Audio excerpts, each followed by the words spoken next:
நேரடியாக செய்தி கடந்து போவோம்.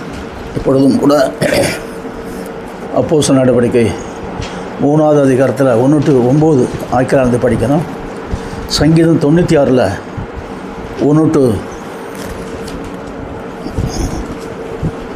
13 வசனம் ஜகரியா படிக்கணும். ஒரு நிமிஷம் இருங்க.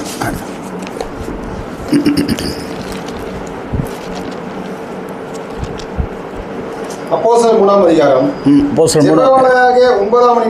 ஜெப வேளையாகி 9ஆம் மணி நேரத்தில் பேதுரும் யோவானும் தேவாலயத்துக்கு போனார்கள்.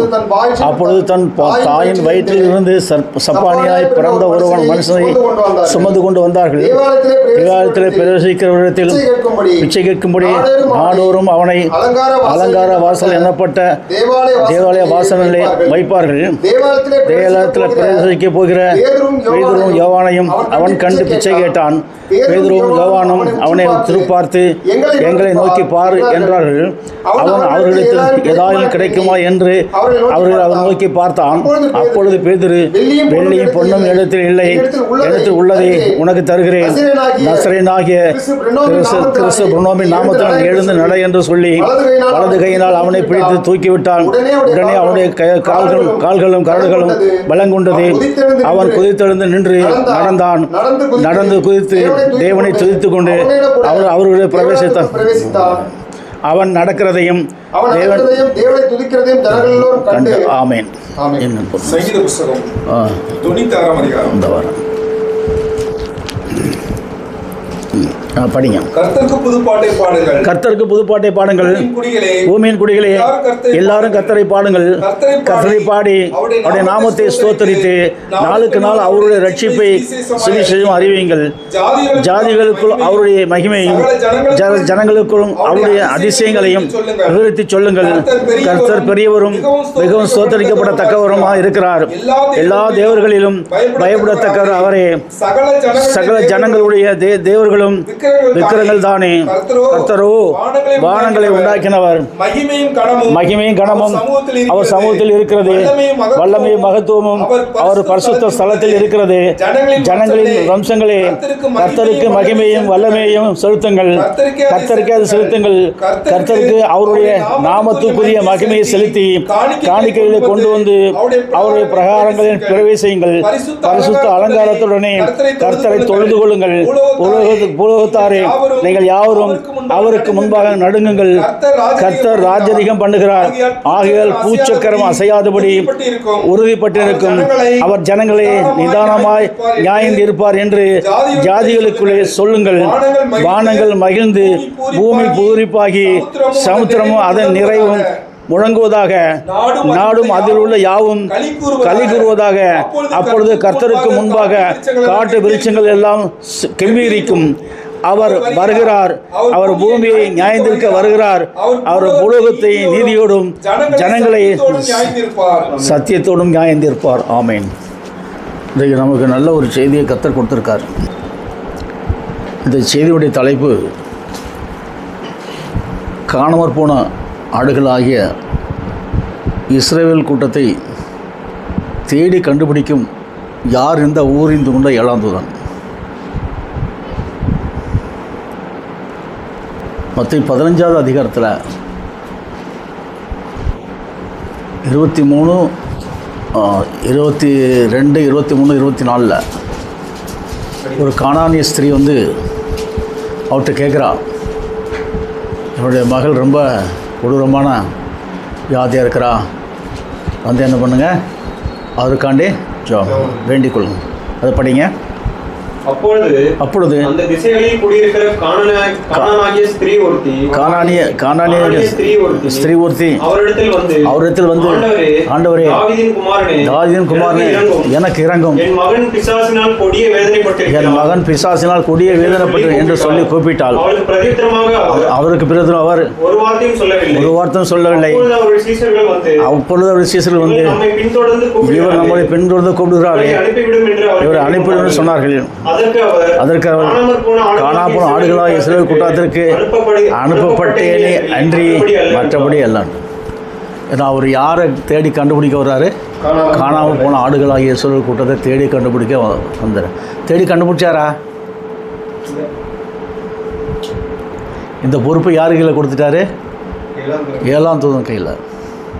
நான் காணாமல் போன அதுக்குத்தான் அவர் வந்தார். என்ன அப்படின்னு சொல்லும்போது, அதாவது முந்தின ஆதாமுக்குள் காணாமல் போயிட்டாங்க. முந்தின ஆதாம் பாவம் செய்யாமல் ஆதாம் ஏவாளும் சேர்ந்திருந்தால் அந்த தேவபுத்திர சந்ததி பிறந்திருப்பாங்க இல்லையா, அந்த சந்ததி அப்படியே க்ளோஸ் பண்ணிட்டான், பாவம் செய்ய வச்சு. அந்த சந்ததியை பிந்தின ஆதாமாகிய கிருபனும் வந்து என்ன பண்ணுறாரு, ஊரின் திம்மி கொண்ட 7ஆம் தூதன் மூலியமாக அந்த சந்ததியை திரும்ப இந்த பூமிக்கு கொண்டு வர்றாரு. இதுதான் இந்த ஊழியமே. இதுதான் இந்த ஊழியமே. இதுதான் காணாமல் போன ஆடுகளாக இஸ்ரவேல் கூட்டத்துக்கு அனுப்பப்பட்டதுனால வேறண்டே இல்லைன்னு சொல்லி அந்த 24வது வசனத்தை சரியாக படிங்க. அது அவர் என்ன சொல்றாரு? அதற்கு அவர் காணாமல் போன ஆடுகளாகிய இஸ்ரவேல் வீட்டாரத்திற்கு அனுப்பப்பட்டனே அன்றி மற்றபடி அல்ல. அப்போ காணாமல் போன ஆடுகளாக இஸ்ரவேல் வீட்டார் யாரு? நம்ம தான். இப்போ நம்ம தான் காணாமல் போன ஆடுகளாக இஸ்ரவேல் வீட்டார். ஏன்னு கேட்டால் இவர்கள் எங்கேருந்து வரணும்? இந்த காணாமல் போன ஆடுகளாக இஸ்ரவேல் கூட்டத்தார் எங்கேருந்து புறப்பட்டு வருவார்கள்? அப்புறம் என்ன சொல்லும்போது, அப்போ நீங்கள் பார்க்கும்போது அதில் அவர் சொல்லக்கூடிய ஒவ்வொரு வசனங்களையும் பார்த்தா, இவர்கள் வந்து ஆபிரகாமுக்கு உண்டான எல்லா விதமான ஆசீர்வாதத்தையும் பெற்றுக்கொண்டு வரக்கூடிய மக்களாக இருக்காங்க. ஆபிரகாமுக்கு உண்டான எல்லா ஆசீர்வாதமும் யார் சிசமில் இருக்குது? அவன் தலைமையில் இருக்குது. ஆனால் பிசாசு என்ன பண்ணிட்டான்? இவங்களை அப்படி தரித்திரக்காரன் ஆக்கிட்டான். பிசாசு என்ன பண்ணிட்டான்? அவங்கள தரித்திரக்காரன் ஆகி தரித்திரக்காரனை ஆசீர்வாதக்காரனாக தூக்கிட்டான். சாம்பாருங்க அடி. பிசாசு என்ன பண்ணிட்டான்? அவங்கள தரித்திரக்காரன். உலகம் இவங்களால தான் ஆசீர்வதிக்கப்படணும். பூமியும் அதன் நிறைவும் அதன் குடிகளும் இந்த இந்த இந்த ஆசீர்வதிக்கப்பட்ட இந்த மக்கள் மூலியமாக தான் ஆசீர்வதிக்கப்படணும். ஆனால் பிசாசு தலைகளை மாற்றி விட்டான் அவங்கள. அதனால் கர்த்தர் என்ன பண்ணார்? இந்த ஊரின் திமிங்கோட 7ஆம் தூதன் மூலியமாக மீண்டுமாக திரும்ப இந்த பூமிக்கு எதை கொண்டு வந்துட்டார்? ஆபிரகாமுடைய சந்ததி காணா போன ஆடுகளை இஸ்ரவேல் கூட்டத்தை திரும்ப இந்த பூமிக்கு கொண்டு வர்றார். ஆதியாகமம் 25வது அதிகாரத்தில் 1லேருந்து ஒரு 6 வசனம் படிச்சிங்கன்னா அதில் வந்து கேத்துரால்னு ஒரு சந்ததி வருது. கேத்துரால். ஆபிரகாம் கேத்துரால் என்ன பேர் கொண்ட ஒரு ஸ்திரீயையும் விவாகம் பண்ணி. ஏன்னா ஆபிரகாம் என்ன பண்ணா? கேத்துரால் என்னும் ஸ்திரீயை விவாகம் பண்ண. இந்த ஆபிரகாமுடைய வித்தில் பிறந்த அந்த கேத்துரால் பிறந்த 6 பிள்ளைகள்.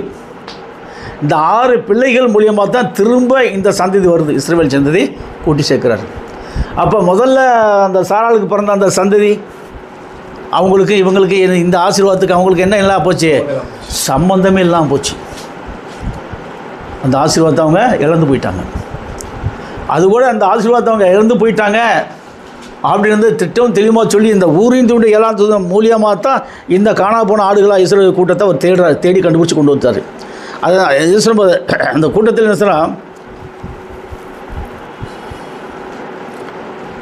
இந்த கூட்டத்தார்களை காணாமல் போன ஆடுகளாகிய இஸ்ரவேல் கூட்டத்தார்கள் இவங்க தான். ஆதியாகமம் 25 1-5 படியான ஆபிரகாமின் வித்தில் பிறந்த கேத்துராலின் சந்ததியார். அவங்க எங்கே பிறகு? ஆபிரகாமுடைய வித்தில் பிறந்த கேத்துராலின் சந்ததியார். இந்த கேத்துரால் ஆபிரகாமின் மனைவியான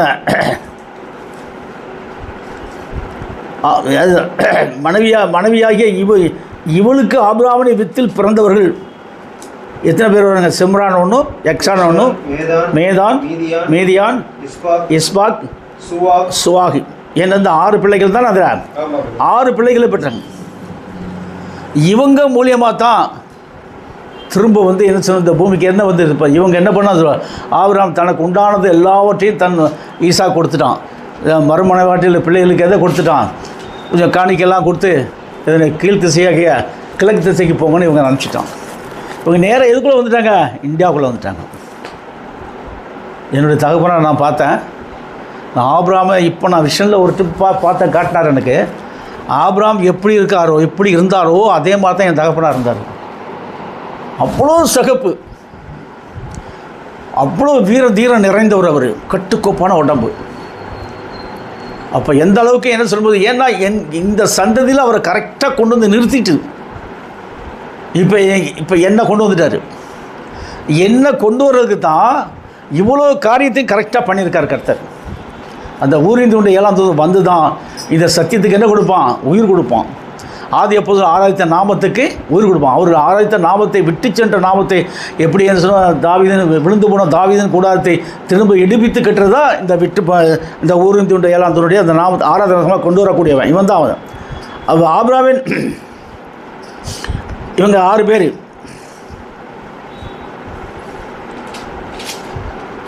ஊறிந்து கொண்ட இந்த 7ஆம் தூதன் தோன்றிதான் பரிசுத்த வேதாகமத்தில் கூறப்பட்ட அனைத்து ஆசீர்வாதங்களையும் இந்த ஊரிந்து கொண்ட 7ஆம் தூதன் வந்து தான் என்ன பண்ணா? பரிசுத்தாகமத்தில் சொல்லப்பட்ட அனைத்து ஆசீர்வாதங்களையும் அந்தந்த காலத்துக்குரிய அனைத்து ஆசீர்வாதங்களையும் இவன் தான் கொண்டு வர முடியும். வேறு யாருனாலையும் கொண்டு வர முடியாது. இன்றைக்கு இந்த பூமிக்கு ஆபிரகாமை ஆசீர்வதித்த தேவன், ஈசாக்கை ஆசீர்வதித்த தேவன், யாக்கோபை ஆசீர்வதித்த தேவன் இன்றைக்கு யார் மூலியமாக? ஊரின் தூண்ட 7ஆம் தூதன் மூலியமாக இந்த காணாப்போன ஆடுகளாக இஸ்ரவேல் கூட்டத்தை ஆசீர்வதிக்கிறதுக்கு வந்துட்டார்.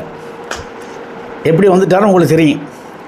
வந்துட்டார். இந்த காலத்தில் மத்தேயு 15:24 காணாமல் போன ஆடுகளை இஸ்ரவேலிடத்திற்கு அனுப்பப்பட்டேனே அன்றி மற்றபடி அல்லன்னு சொல்லிட்டார்.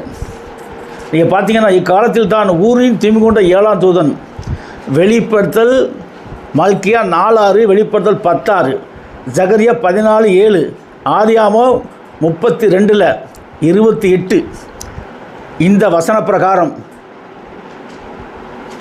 என்ன பண்ணுறார் சொல்லும்போது அந்த ஊரின் தீமை 7ஆம் தூதன் மூலியமாக கொண்டு வராரு. இங்கே பார்த்தீங்கன்னா ஆதியாகமம் 32:28 சொல்கிறாரு.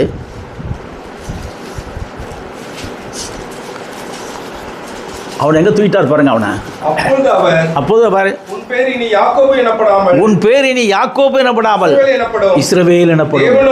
தேவனோடும் மனிதரோடும் போராடி ஜெயம் கொண்டாய். ஏன்னா இன்றைக்கு என்ன சொல்லும்போது அவன் ஏமாத்துக்காரன். யார்? யாக்கோபு இருக்கான்ல, அவன் ஏமாத்துக்காரன். மாமனை ஏமாற்றி விட்டான். தேவனை காலை பிடிச்சி கதறான். என்னை நீ மன்னிச்சிரு, என்னை நீ காப்பாற்று, என்னை ஆசீர்வதி, இல்லாட்டி நான் உன்னை என்ன பண்ண விட மாட்டேன். அப்போ தான் அவனை ஆசீர்வதிச்சு இஸ்ரவேல்னு பேர் வச்சு, யாக்கோபுக்கு இஸ்ரவேல்னு பேர் வச்சு, நீ மனிதனோடும் தேவனோடும் போராடி ஜெயம் கொண்டாயின்னு சொல்லி தேவன் தாராளமாக மனசார அவனை ஆசீர்வச்சிட்டார். யார்? யாக்கோபை ஆசீர்வதிச்சு விட்டார். அப்போ அவனுக்கு பேர் என்ன வச்சார்? இஸ்ரவேல். இஸ்ரவேல் இஸ்ரவேல் இஸ்ரவேல் இஸ்ரவேல் இஸ்ரவேல்னு சொல்லும்போது என்ன சொல்லும்போது தேடி காணாமல் போய் தேடி கண்டுபிடிக்கப்பட்ட அந்த மக்கள் தான் இஸ்ரவேலர்கள். இந்த இஸ்ரவேல்னு பேர் யாக்கோபு தான் வாங்கினான். அதுக்கு அடுத்து யார் வாங்கியிருக்கா? ஊரின் தூண்ட 7ஆம் தூதன் இஸ்ரவேல். அதுக்கடுத்து ஊரின் தூண்ட 7ஆம் தூதன் மூலியமாக இந்த இஸ்ரவேல்ன்ற பேர் யாருக்கு வந்தது? மகிமடைந்த மணவாட்டி சபைக்கு வந்துருச்சு. யாருக்கு வந்துருச்சு? மகிமடைந்த உங்கள் எல்லாருக்குமே இஸ்ரவேல் தான். ஏன்னு கேட்டால் இன்றைக்கு கர்த்தர் அவனை ஆசீர்வதிச்சாரு. ஆனால் இன்றைக்கு உங்களை எப்படி ஆசீர்வதிச்சா? இடமிருந்து வளம் இருந்தபோது சிலுவை மரண பிரசவ 7 காய முத்திரைக்குள்ளாக, சிலுவை பற்றிய உபதேசத்துக்குள்ளாக, 7 காயத்துக்குள்ளாக, அந்த அவர் சிந்தின ரத்தத்துக்குள்ளாக, அடுத்த சொல்லி சிலுவை பற்றிய உபதேசத்துக்குள்ளாக, பிரணோமன்ற நாமத்துக்குள்ளாக இந்த 4 முத்திரை தரிக்கப்பட்டு உங்களை முத்திரையை குத்தி கரெக்டாக தூக்கி பூமியில் நிறுத்திட்டார். இது யாரும் நம்மளை என்ன பண்ண முடியாது? ஜெயம் கொள்ள முடியாது. ஏன்? சத்ரு உன்னை கண்டா வெக்கப்பட்டு ஓடுவான், நிழலை கண்டாலே அவனுக்கு ஓடிடுவான். ஏன்னா அந்த அளவுக்கு தள்ளப்பட்ட ஆவிகளுக்கு உங்களை கண்டாலே பயம், நடுக்கம், திகிலும் உண்டாகும். அப்படி நிலையை நமக்குள்ளே ஊற்றியிருக்காரு. அதுதான் சொல்கிறாரு. யாக்கோபு என்ற என் பெயரை இஸ்ரவேல் என மாற்றிட்டார். 28 அப்பொழுது அவர் உன் பேர் யாக்கோபு எனப்படாமல் இஸ்ரவேல் எனப்படும். ஏன் சொன்னால் தேவனோடும் மனிதனோடும் போராடி ஜெயம் கொண்டாய். ஏன் தேவனோடு மனிதனோடு என்ன பண்ணான்? அவன் ஏமாற்றி விட்டான். யாரை ஏமாற்றி விட்டான்? தேவனே ஏமாற்றி விட்டான். அவர் இறக்கப்படுறாரு. தேவன் இறக்கப்படுறாரு. காலை பிடிச்சி கிஞ்சிறானே இறக்கப்படுறாரு. இறக்கப்பட்டு அவனுக்கு என்ன பேர் வச்சார்? இஸ்ரவேல்னு பேர் வச்சு விட்டார். இப்போ அவன் பெற்ற ஆசீர்வாதங்கள் அத்தனையுமே யாருக்குள்ளே வந்துருச்சு? மகிமடைந்த மணவாட்டி சபைக்குள்ளே 7ஆம் தூதன் ஊரின் தூண்டி 7ஆம் தூதன் மூலியாக வாங்குது. இந்த மனிதன் அவர் பார்த்தீங்கன்னா இங்கே மனிதனோடு தேவாடி போகணும். இங்கு சொல்லப்பட்ட மனிதன் யாக்கோபுடைய இஸ்ரவேலின் தாய் மாமன் யார்? லாபான். யாரை ஏமாற்றி விட்டான்? லாபானுடைய 2 பொண்ணையும் கல்யாணம் பண்ணிட்டான். எல்லா சொத்து பத்தையும் அவனுக்கு தெரியாமல் திருட்டுத்தனமாக எல்லாத்தையும் ஆடு மாடு அத்தனையும் மாமனுக்கு கொண்டு எல்லாத்தையும் ஓட்டிகிட்டு வந்துட்டான். கடைசியில் மாமனோட சண்டைக்கு போகிறான். என்கிட்ட என்ன இருக்குதுன்னு சொல்லி, ஏன் பொண்டாட்டி பிள்ளைங்களும் இவங்க கூட சேர்ந்துருச்சு, அப்போ மட்டும் சொத்து தானே, ஏன் எங்களை விரும்பி அனுப்ப பார்க்குறியா, முடியவே முடியாது, எதுவுமே நாங்கள் தரமாட்டோம். அவன் எனக்கு சொத்து பொத்து வேண்டாம், உங்களை ஆசீர்வாதிக்கு தான் வந்து சொல்லி லாபான்ட்ட சொல்லிட்டாரு. நீ நன்மையான தவிர எந்த காரியம் நீ அவனுக்கு யாக்கோபுக்கு சொல்லக்கூடாது, நீ ஆசீர்வதித்தால் ஒழிய நீ ஆசீர்வதிக்க தவிர எந்த வார்த்தையும் அவனுக்கு சொல்லக்கூடாது அப்படின்னு சொல்லிட்டு பயந்துட்டான். தேவன் தரிசனத்தில் பேசணும்னு பயந்துட்டு எல்லாரையும் கூப்பிட்டு ஆசீர்வதிச்சுட்டு அவன் பாட்டு நீங்கள் இப்படி போங்கப்பான்னு சொல்லிட்டு அனுப்பிச்சிட்டான். யாக்கோபு என்ன பண்ணிட்டான், மனிதனோடும் தேவனோடும் போராடி தாய்மாமனை ஏமாற்றி விட்டான். போராடி சொத்து பற்றி எல்லாத்தையும் பிடிங்கிட்டு வந்துட்டான். போயிட்டு என்ன சொல்லும்போது விட்டு கொடுத்துட்டான், மாமங்காரன் விட்டு கொடுத்துட்டான். பார்த்தீங்கன்னா வந்தவன் தான் இந்த அடுத்து பார்த்தீங்கன்னா இங்கு சொல்லப்பட்ட மனிதன் யாக்கோபு, இஸ்ரவேல், தாய்மாமன் லாபான். ஆதியாகமம் 25:1-6 படி ஆபிரகாமின் வித்தில் கேத்துருவார் சந்ததியில் வந்தவன் தான் இந்த ஊரின் துமி கொண்ட 7ஆம் தூதன். மெருப்பணியான இந்த இவர்கள் உலகம் புறாவிலும் அப்படியே பரவிட்டாங்க. இந்த ஊரின் துமி 7ஆம் தூதன், இந்த சந்ததி உலகம் பூரா பரவி இருக்கிறார்கள். அவர்களை தேடி கண்டுபிடிப்பவன் தான் இந்த ஊரின் துமி கொண்ட 7ஆம் தூதன். காணா போன ஆடுகளாக இஸ்ரவேல் கூட்டம் எங்கே இருக்குது? இப்போ உலகம் பூரா பரவிடுச்சு, உலகம் பூரா பரவி இருக்கிறாங்க. அந்த 6 சந்ததி, 6 பிள்ளைகள், 6 பிள்ளைகளுடைய 6 பிள்ளைகளுக்கு பிறந்த வித்தில் பிறந்த பூரா உலகம் பூரா பரவி இருக்கிறாங்க. இவங்களை தான் தேடி கண்டுபிடிக்கணும். இந்த 6 ஆபிரகாமுடைய வித்தில் பிறந்த கேத்துரால் சந்ததியில் வந்தவங்க தான் இஸ்ரவேலர்கள். இவங்க தான் உலகம் பூரா இருக்காங்க. இவங்களை தான் தேடி கண்டுபிடிக்கணும். பலவிதமான கலப்படத்தில் வருவாங்க. நம்ம அவங்கள எதில் தேடுறது? முழங்கால நின்று தான் தேடணும். ரட்சிக்கப்படுகிறது கர்த்தர் அனைத்திலும் சபையில் அன்னைக்கு கூட்டி சேர்த்தார். இன்றைக்கு நீ நானும் முழங்கால் அன்னைக்கு தேடும்போது கர்த்தர் நீ போகிற போக்குள்ளேயே ஒன்றை கொண்டே ஆத்மாக்களை கூட்டி சேர்த்துருவார். ரட்சிக்கப்படுகிறது கர்த்தர் அனைத்திலும் சபையில் சேர்த்தாலும் அவரே போயில்லை, அவர் அப்போஸ்தலர் மூலியமாக போய் நிறைய பேரை கொண்டு வந்துட்டார். இவங்களுக்குள்ளே இந்த ஒரு அற்புத அடையாளம் பண்ணி கொண்டு வந்துட்டார். ஆனால் இன்றைக்குள்ள சந்தை விபச்சார சந்தை அடையாளத்தை தேடுவாங்க. நம்மள்டேருந்து விபச்சார சந்தை என்ன தேடுறாங்க? அடையாளத்தை தேடுவாங்க. ஆனால் புதிய நாமத்தில் வந்துட்டு எல்லாருமே ஏசு ஏசு ஏசுன்னு சொல்லும்போது அவங்க மத்தியில் போய் இந்த நாமத்தை சொல்ல முடியலை.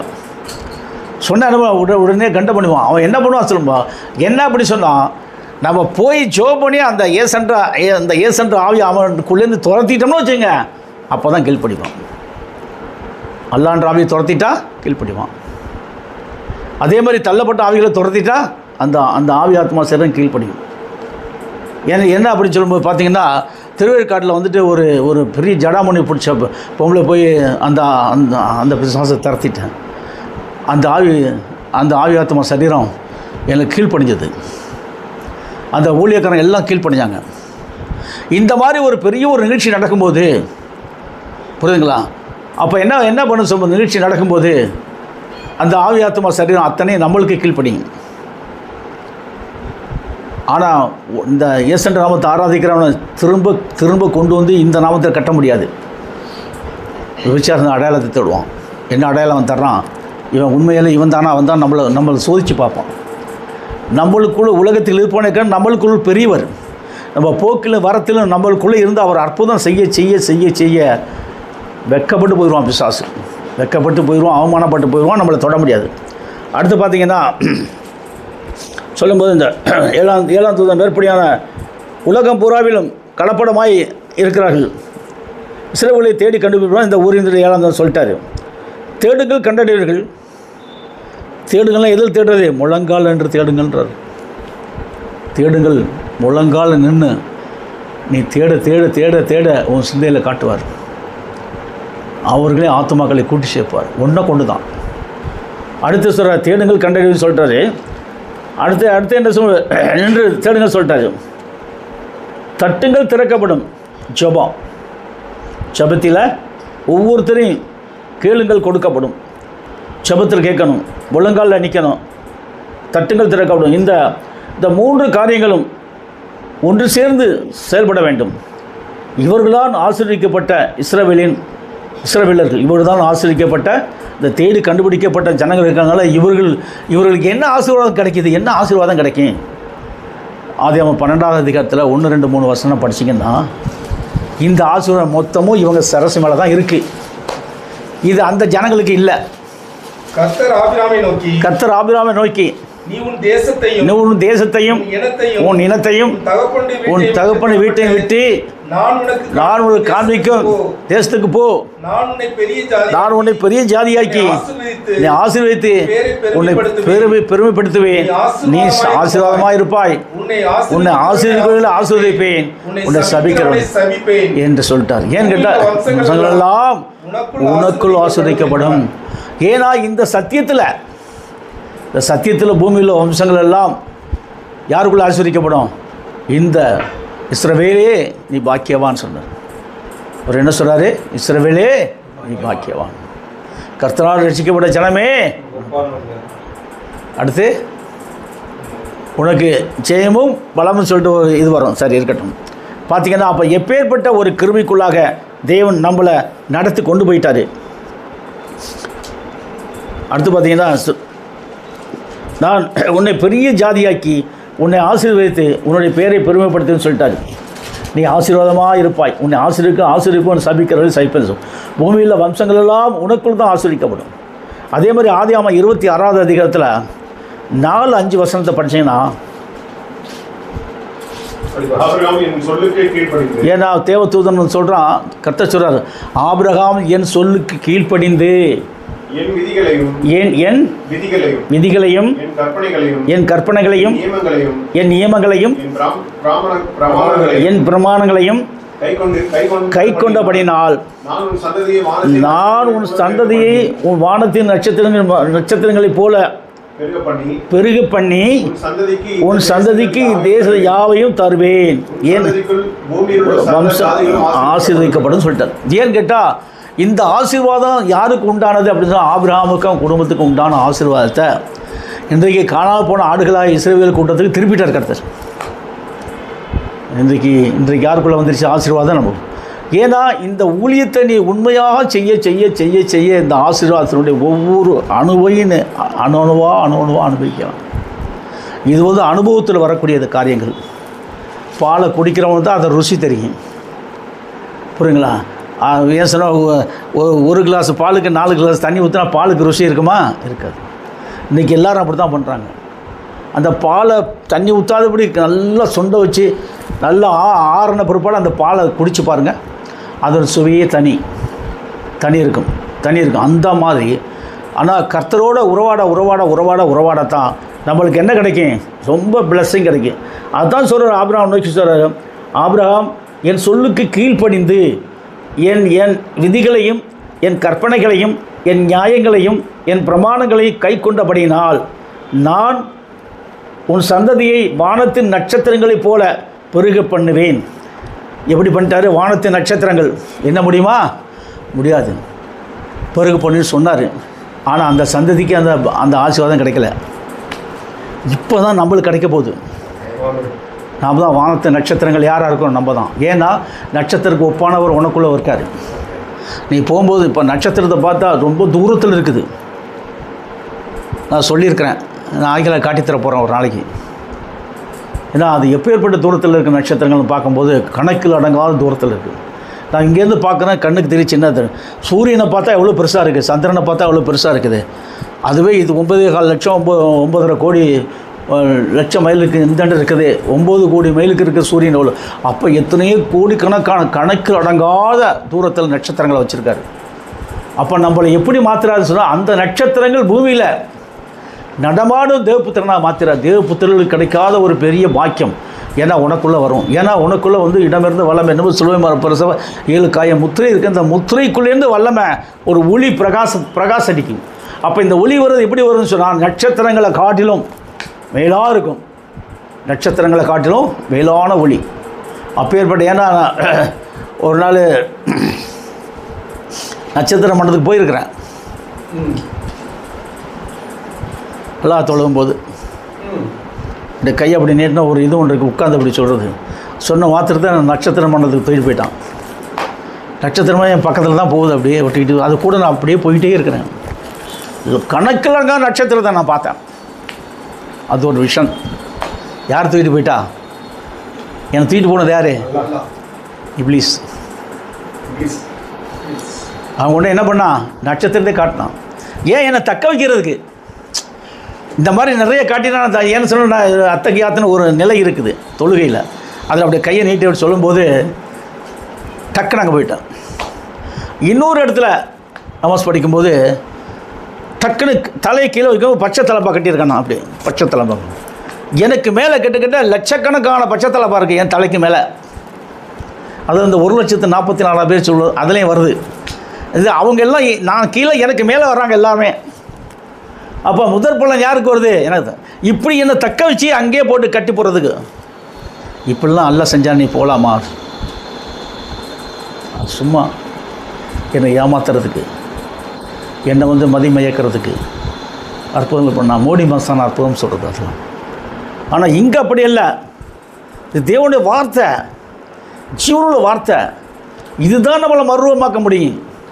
இது எதுவுமே மர்வமாக்க முடியாது. மோடி மஸ்தான் அற்புதங்களாம் நம்மளை மர்வமாக்கவே முடியாது. சும்மா அப்படியே நம்மளை ஏமாத்துகிற வேலை அதெல்லாம். புரியுங்களா? அப்போ சொன்னார். அப்போ ஆபிரகாமுக்கு கர்த்தர் சொல்லும்போது சொல்கிறாரு, ஏன் சொன்ன, நான் உன் சந்ததியை வானத்து நட்சத்திரங்களைப் போல பெருக பண்ணி உன் சந்ததிக்கு இந்த தேசத்தை யாவும் கொடுப்பேன். கானான் தேசம் முழுவதும் கொடுத்தாரு. கானான் தேசம் சொன்னால் என்ன? பாலும் தேரும் ஓடக்கூடிய கானான் தேசம் முழுவதும் உன் சந்தைக்கு நான் கொடுப்பேன் அப்படின்னு வாக்குத்தத்தம் பண்ணவர் கண்டிப்பாக கொடுத்துட்டார். அந்த சந்தைக்கு தான் கொடுத்தார், யாரும் கொடுக்கல. ஏன்னு கேட்டால் அது வரலாறு நம்ம இருக்குது. பெருக பண்ணி உன் சந்ததிக்கு இந்த தேசத்தை தருவேன், உன் சந்ததிக்குள் பூமியில் வம்சங்களெல்லாம் ஆசிரிக்கப்படும். இதுதான் பெரிய காரியமே. இப்போ இந்த சந்ததிக்குள் இந்த வாக்குத்தத்தக்குரிய அந்த 7ஆம் தூதன் வந்துட்டான். இந்த வாக்குத்தத்தக்குரியவர்கள் இந்த பூமி முதல்ல தமிழ்நாட்டில், அது தமிழ்நாட்டில் சென்னையில் தோன்றி வந்துட்டான். இப்போ இந்த சத்தியத்துக்கு யார் யார் வர்றாங்களோ அவங்களுக்கு எல்லாருக்குமே உண்மை உத்தமமாக அவர்கள் ஞானஸ்தானம் பெற்று அவருடைய முத்திரையை தரித்தவர்களுக்கு எல்லாருக்கும் இந்த ஆசீர்வாதம் தன்னால் அவங்களுக்குள்ள வந்து உட்கார்ந்துருது. தன்னால் வந்து உட்காந்து. ஆனால் இந்த சத்தியத்தை நடத்தக்கூடிய ஊழியக்காரன் எதுக்குறவன் அட்ரஸ் எல்லாம் போயிடுவான். யார் எடுத்தாலும் அட்ரஸ்லாம், என்ன மட்டும் இல்லை, உங்களுக்கு யார் எடுத்தாலும் அவங்க அட்ரஸ்லாம் போயிடுவோம். தொண்டைக்கானு போயிடுவான். ஒரு வழியாக ஓடுவான், 7 வழியாக ஓடிப்போவான்னு சொல்லுவார். அடுத்து நீங்கள் பார்த்தீங்கன்னு சொல்லும்போது அடுத்து அவர் சொல்கிறத பார்க்கும்போது பூமியில் வம்சங்க உபாமா 4:7 சொல்கிறாரு, நம்முடைய தேவனாகிய கர்த்தரை நாம் தொழுது கொள்கிற போதெல்லாம் அவர் நமக்கு சமீபமாக இருக்கிற போல தேவனை இவ்வளவு சமீபமாக பெற்றிருக்க வேறே பெரிய ஜாதி எது? ஏதாச்சும் இருக்கா? அந்த வசனத்தை நல்லா படிங்க. நம்முடைய தேவனாய கர்த்தரை நாம் தொழுது கொள்கிற போதெல்லாம் அவர் நமக்கு சமீபமாக இருக்கிறது போல தேவனை இவ்வளவு சமீபமாக பெற்றிருக்கிற அப்போ உலகத்தில் பெரிய ஜாதி எது? நம்ம தான். ஆபிரகாம் வித்தில், கேத்துரால் சந்ததியில் ஆபிரகாம் வித்தில் வந்த ஜாதி தான் நம்ம. அப்போ எப்பேற்பட்ட கிருபை! இன்னும் நிறைய பேர் இருக்காங்க, தேடி கண்டுபிடிக்கணும். முழங்காலில் நின்னீங்கன்னா நிச்சயமான முறையில் அந்த சந்ததியை பிடிங்க, ஆட்டோமேட்டிக்காக உங்கள்கிட்ட ஒட்டிக்கிடுவாங்க. நல்லா நீங்கள் பார்த்தீங்கன்னா இந்த குறவன்லாம் நிறைய குறவன் அவன் என்ன பண்ணுறான்னு சொன்னால் அந்த இது இல்லை உருக்கை நல்லா ஒரு கம்பில் கட்டிடுவான். கட்டிட்டு அப்படியே பூமியில் அப்படியே ஆட்டிகிட்டு போவான். இரும்பு எங்கே இருந்தாலும் வந்து ஒட்டிக்கிறோம். அந்த காந்தத்துக்குள்ளே இரும்பு எங்கே இருந்தாலும் ஒட்டிக்கிறோம். இப்போ நீ தான் காந்தம், நீ அப்படியே தேடி போகும்போது அது உன்னோட ஒட்டிக்கிறோம். இந்த காந்தம் இரும்பை இழுத்துக்கிறது இல்லையா? அப்படியே தட்டி பார்த்திங்கன்னா எப்படி 2 கிலோ 3 கிலோ சேர்த்துருவான். அது எதுக்குள்ளே இருக்குது? அந்த இரும்பு பூமிக்குள்ளே இருக்குது. அதுக்கு மெனக்கட்டு என்ன பண்ணுறான்? அதை அப்படியே தேய்ச்சிக்கிட்டே போகிறான். அவனுக்கு பழப்பு. அது எப்படி அவன் மூளை எப்படி கண்டுபிடிச்சிருக்கு பாருங்கள். நரிக்குறவன் தான் அவன் மூளை எப்படி வேலை செய்து பாருங்கள். அப்படி இப்படி போட்டாலும் எப்படி குறைஞ்சாலும் ஒரு 10 கிலோ எடுத்துட்டானா போகிறோமே. புரியுதுங்களா? இந்த மாதிரி என்ன சொல்லும்போது அவனுக்கு சாதாரண ஆளுக்கே அப்படி முழுந்தா நீ கிறிஸ்துவை தெரிந்து கொண்ட நீ கிறிஸ்து உனக்குள்ளே இருக்கார். உனக்குள்ளே என்ன இருக்குது? மாம்ச சிந்தை ஒளிஞ்சு போச்சு, ஆவி சிந்தை 100 மடங்கு வந்துடுச்சு. அதுக்கு மேலே கிறிஸ்துவின் சிந்தை உட்காந்துருச்சு. இப்போ நீ கிறிஸ்துவின் சிந்தையை தரித்து கொண்ட மனிதன். அப்போ உன்னை யாரும் என்ன பண்ண முடியாது, ஜெயிக்க முடியாது. சொல்லக்கூடிய சத்தியம் அத்தனை நம்மளுக்கு தான். இதில் உள்ள ஆசீர்வாதம் முழுவதும் யாருக்கு? நமக்கு தான், வேறு யாருக்குமே கிடையாது. யாரும் இந்த ஆசீர்வாதத்தை பங்கு போட முடியாது.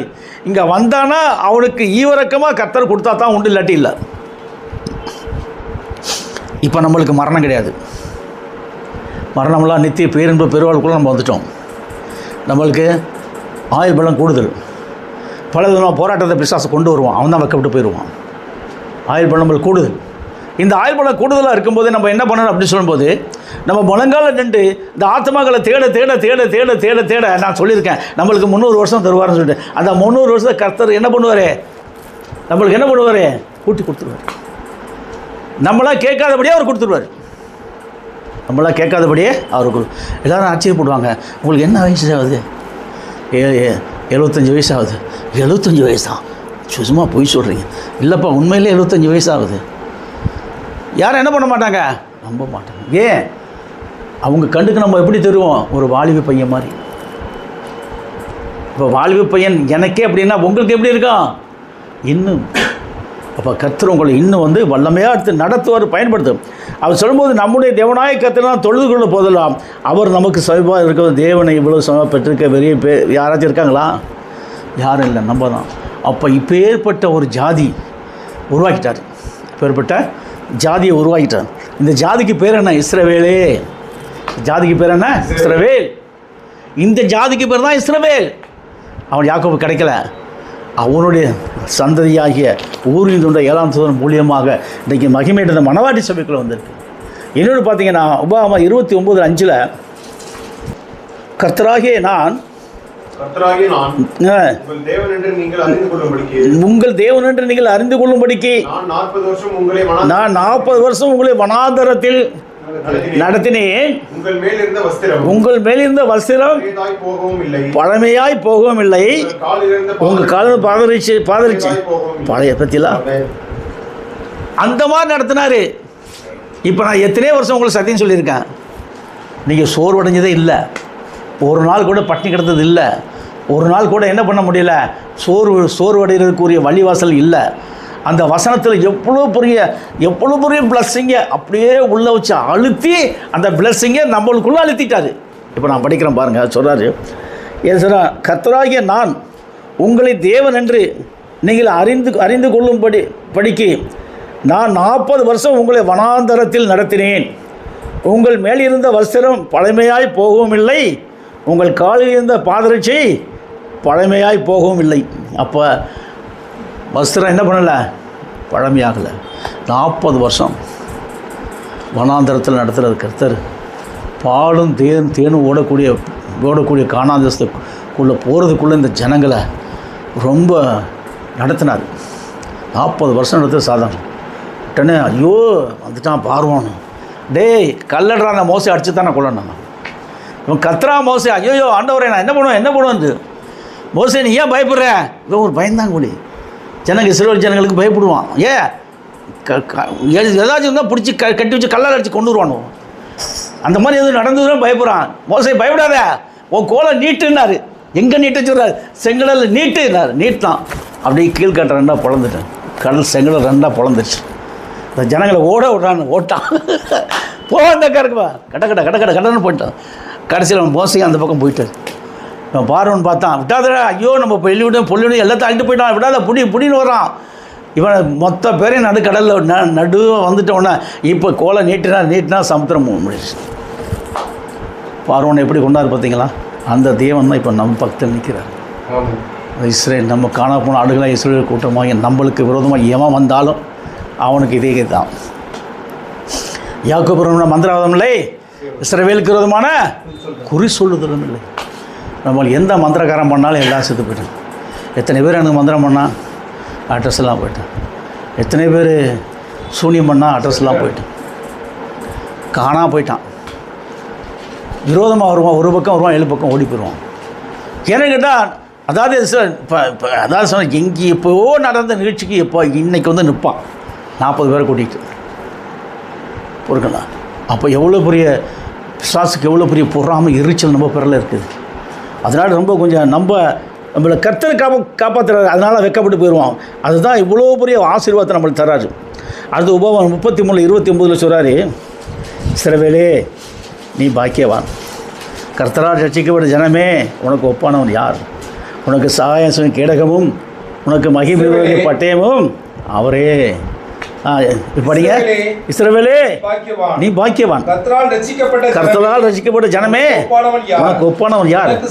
உனக்கு சகாயம் கேடகமும் உனக்கு மகிமை பட்டயமும் அவரே. உன் சத்துருக்கள் உன் இச்சகம் பேசி அடங்குவார்கள், அவர்கள் மேடுகளை மிதிப்பாய். இது எவ்வளோ பெரிய வாக்குத்தத்தம், எவ்வளோ பெரிய ஆசீர்வாதம். அப்போ கர்த்தர் சொல்ல, இஸ்ரவேலே நீ பாக்கியவான். நம்மளை சொல்கிறார், இஸ்ரவேலே நீ பாக்கியம். இந்த ஆசீர்வாதம் யாருக்கு கிடைக்கல? ஆபிரகாமுடைய சந்ததிக்கே கிடைக்கல. கேத்துரால் வித்தில் பிறந்த ஊரின் தூண்ட 7ஆம் சதுரம் மூலியமாக இன்னைக்கு இந்த பூமிக்கு வந்திருக்கு மகிமையடைந்த மணவாட்டி சபைக்குள்ள. இப்போ நம்ம தான் யார்? இஸ்ரவேலர்கள். அந்த வசனத்தை மறுபடியும் சொல்கிறேன் பாருங்கள். இஸ்ரவேலே நீ பாக்கியவான், கர்த்தரால் ரட்சிக்கப்பட்ட ஜனமே உனக்கு ஒப்பானவன் யார்? உனக்கு சகாயம் செய்யும் கேடகம் உனக்கு மகிமை இருந்த பட்டயமும் அவரே. உன் சத்துருக்கள் உனக்கு இச்சகம் பேசி அடங்குவார்கள், அவர்கள் மேடுகளை மிதிப்பாய். திட்டம் தெளிவாக சொல்லிட்டார். புரியுங்களா? அடுத்து சொல்லும்போது அது மட்டுமல்ல, அந்த இஸ்ரவேலை கர்த்தரை ரொம்ப நேசிக்கிறார். யாக்கோபை ரொம்ப நேசிக்கிறார். நேசிச்சாரு தான், இல்லைன்னு இல்லை. ஆனால் இந்த ஆசீர்வாதம் பெற்றுக்கொள்ள முடிஞ்சா? இல்லை. இந்த ஆசீர்வாதத்தை அவன் என்ன பண்ண, அவனுக்கு மட்டும் கிடைச்சது, அவன் சந்ததிக்கு கொஞ்சம் கொஞ்சமாக விலகி போயிடுச்சு. ஏன்னா அந்த ஜனங்க என்ன சொல்லுவாங்க, உண்மையான தேவனை அறிய முடியாதபடி அப்படியே பாகால்குள்ளே போயிட்டாங்க, அப்படியே விக்கிரங்களுக்குள்ள போயிட்டாங்க. அப்படியே அந்த ஜனங்க அந்த ராஜா இந்த ராஜா அவன் எவன் சோறு போனான்னா அவன் பேச்சு நான் அப்படியே நாசமாக போயிட்டாங்க. அது ஒரு குறிப்பிட்ட மக்கள் மட்டும்தான் நிற்க முடிஞ்ச மக்கள் நிற்க முடியல. ஏன்னு கேட்டால் அவங்க குடும்பத்தோடு எல்லாருக்குமே இந்த எகிப்தை கொள்ளடிச்சிட்டு வந்த பணம் காசு எல்லாம் இருக்குது, ஆடு மாடு எல்லாம் இருக்குது, யாருக்குமே எந்த குறவும் கிடையாது. விரிடாக பெட்ஷீட்டை நான் பெட்ஷீட்டை விரிச்சான், எல்லா துணி பண்ணி நகை பக்கம் எல்லாத்தையும் அள்ளி போட்டு கட்டி அவன் தலையில் தூக்கிட்டு நீ விட்டுவிட்டு போ. சும்மா போகிற அந்த ஆடு மாடெல்லாம் இப்போ ஓட்டிகிட்டு போனாங்க. நல்லா கவனிங்க, இந்த வீட்டில் இன்றைக்கி ஆடு மாடு எல்லாத்தையும் ஓட்டிகிட்டு போங்க. அப்போ அவங்க ஜனங்களுக்கு என்ன இல்லாமல் போச்சு? ஒரு குறவும் இல்லை. 40 வருஷம் அந்த ஜனங்களை நடத்துகிறாரு. அவங்க பாதரட்சையும் தேயலை, வஸ்திரம் பழையமே போல. அந்த அளவுக்கு கர்த்தருடைய மகிமை, அவங்க ஷெக்னா க்ளோரி அந்த மக்களை காப்பாற்றினது. இன்றைக்கு அதை காட்டிலும் வல்லமையான முறையில் அதை காட்டி 100 மடங்கு நம்மளுக்குள்ளே வந்திருக்காரு. அதை காட்டிலும் 100 மடங்கு நம்மளுக்குள்ளே வந்திருக்காரு. அது சொல்கிறார் பாருங்க. அது சொல்கிறாரு, என் தாசன், அதாவது ஏசாயா 41 8 16 வரைக்கும் பார்த்தீங்கன்னா இது மொத்தமாக பிளஸ்ஸிங் தான். நம்மளுக்கு மொத்தமாக பிளஸ் தான். அது சொல்கிறார், என் தாசனாகிய இஸ்ரவேலே.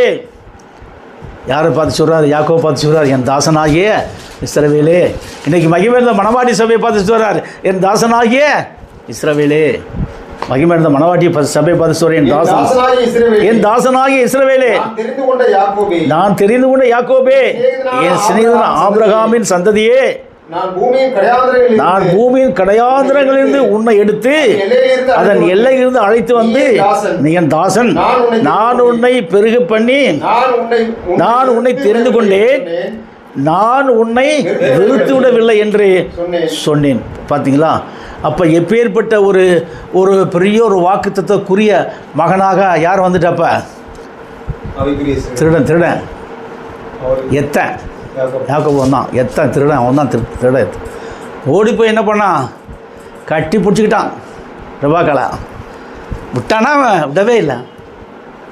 கொஞ்சம் பிடிச்சி விட்றான். யாரும் கேட்டால் நான் இன்னாலும் சொல்கிறான். அவன் அலறிச்சிட்டு ஓடி போய் அவன் தாய்மாமனை கொண்டு வந்துட்டான். இந்த மாதிரி வந்திருக்கான். அவள் விழுந்தடிச்சு ஓடி அந்த இவன் காலை பிடிச்சி இழுத்துக்கிட்டு போய் வீட்டில் வந்து கடைசியில் என்னன்னா காலை கட்டிக்கிட்டான், தங்கச்சி கட்டிட்டான். அப்போ என்ன சொல்லும்போது, அதாவது தேவனால் தெரிந்து கொள்ளப்பட்ட ஒரு மனிதனுக்கு கர்த்தருடைய ஆசீர்வாதம் அந்த காலத்தில் எப்படின்னு சொன்னால் ஒரு பொடி சோறு அடிமைப்படுத்திடுவாங்க. இந்த காலத்தில் மனிதனை அடிமைப்படுத்திடுவாங்க, விலைக்கு வாங்குறது. ஆடு மாடு தான் மேய்க்க வைப்பாங்க. இந்த காலத்தில் இந்தியா சுதந்திரம் அடைஞ்ச பிற்பாடு அது இல்லாமல் போச்சு. இந்தியாவுக்குள்ளே அந்த நிலை இருந்தது. அது இல்லாமல் எல்லாரும் நிறைய பேர் உண்மையானவங்க முழங்கால் போட்டு கண்ணீரோட எல்லா காரியத்தையும் வேண்டுதல் பண்ண உடனே தேவன் கண்டு அந்த நிலையை மாற்றி போட்டார். இன்றைக்கி ஊரின் 7ஆம் சதுரம் வர்ற வரைக்கும், அதுவும் இந்தியாவில் தோண்டியிருக்கான பாருங்கள். இந்தியாவில் தமிழ்நாட்டில் தோண்டுங்க. எப்பேற்பட்ட ஒரு பாக்கியமுள்ள இந்த நாடு, இந்தியா நாடு. சொல்லிவிட்டு சொல்கிறார் 9 சொல்கிறார், நீ பயப்படாதே, நீ பயப்படாதே, நான் உன்னுடனே இருக்கிறேன். தெரியாதே, நான் உன் தேவன், நான் உன்னை பலப்படுத்தி உனக்கு சகாயம் பண்ணுவேன். ஏன் நீதியின் பார்த்தீங்களா? போது இருங்க சொல்கிறேன். ஏன்னு கேட்டால் நீ பயப்படாதே, நான் உன்னுடனே இருக்கிறேன். தெரியாதே, நான் உன் தேவன், நான் உன்னை பலப்படுத்தி உனக்கு சகாயம் பண்ணுவேன். ஏன் நீதியின் இது யாருக்குண்டான ஆசீர்வாதம்? காணா போன ஆடுகளாக இஸ்ரவேலாகிய நமக்குண்டான ஆசீர்வாதம். இந்த ஆசீர்வாதத்தை பெற்றுக்கொண்ட இந்த ஆசீர்வாதம் உங்கள் சிரசு மேலே இருக்குது, உங்கள் தலை மேலே இருக்குது. இந்த ஆசீர்வாதம் நீ கேட்டாலும் கேட்காம இருந்தாலும் உன் சிரசு மேலே வந்து உட்காந்துருச்சு. அப்படியே கொஞ்சம் கொஞ்சமாக உன் சரீரத்துக்குள்ளே போகும். நீ நடந்தாலும் போனாலும் வந்தாலும் உனக்குள்ளேருந்து அவர் வெளிப்படுவார். ஏன்னா உனக்குள்ளே இருக்கிற பெரியவர், உனக்குள்ளேருந்து அவர் வெளிப்படுவார். ஏன்னா உனக்குள்ளே தான் அவர் பிறந்திருக்கார். முந்தின ஆதாம் பாவம் செஞ்சிட்டான். ஆனால் பிந்தின ஆதாம் செய்தார். என்ன செய்தார் நான் சொல்லியிருக்கிறேன், எப்படி செய்தாருன்னு சொல்லியிருக்கிறேன். புரியுதுங்களா? அவன் எப்படி மகா பரிசுத்த நிலையிலிருந்து பாவம் செஞ்சானோ அதே மாதிரி இவரும் மகா பரிசுத்த நிலையிலிருந்து என்ன பண்ணார்? இப்போ அடிச்சாரு, அடி நம்மளை மீட்டார். அது ஏற்கனவே ஒரு செய்தியில் சொல்லியிருக்கேன்.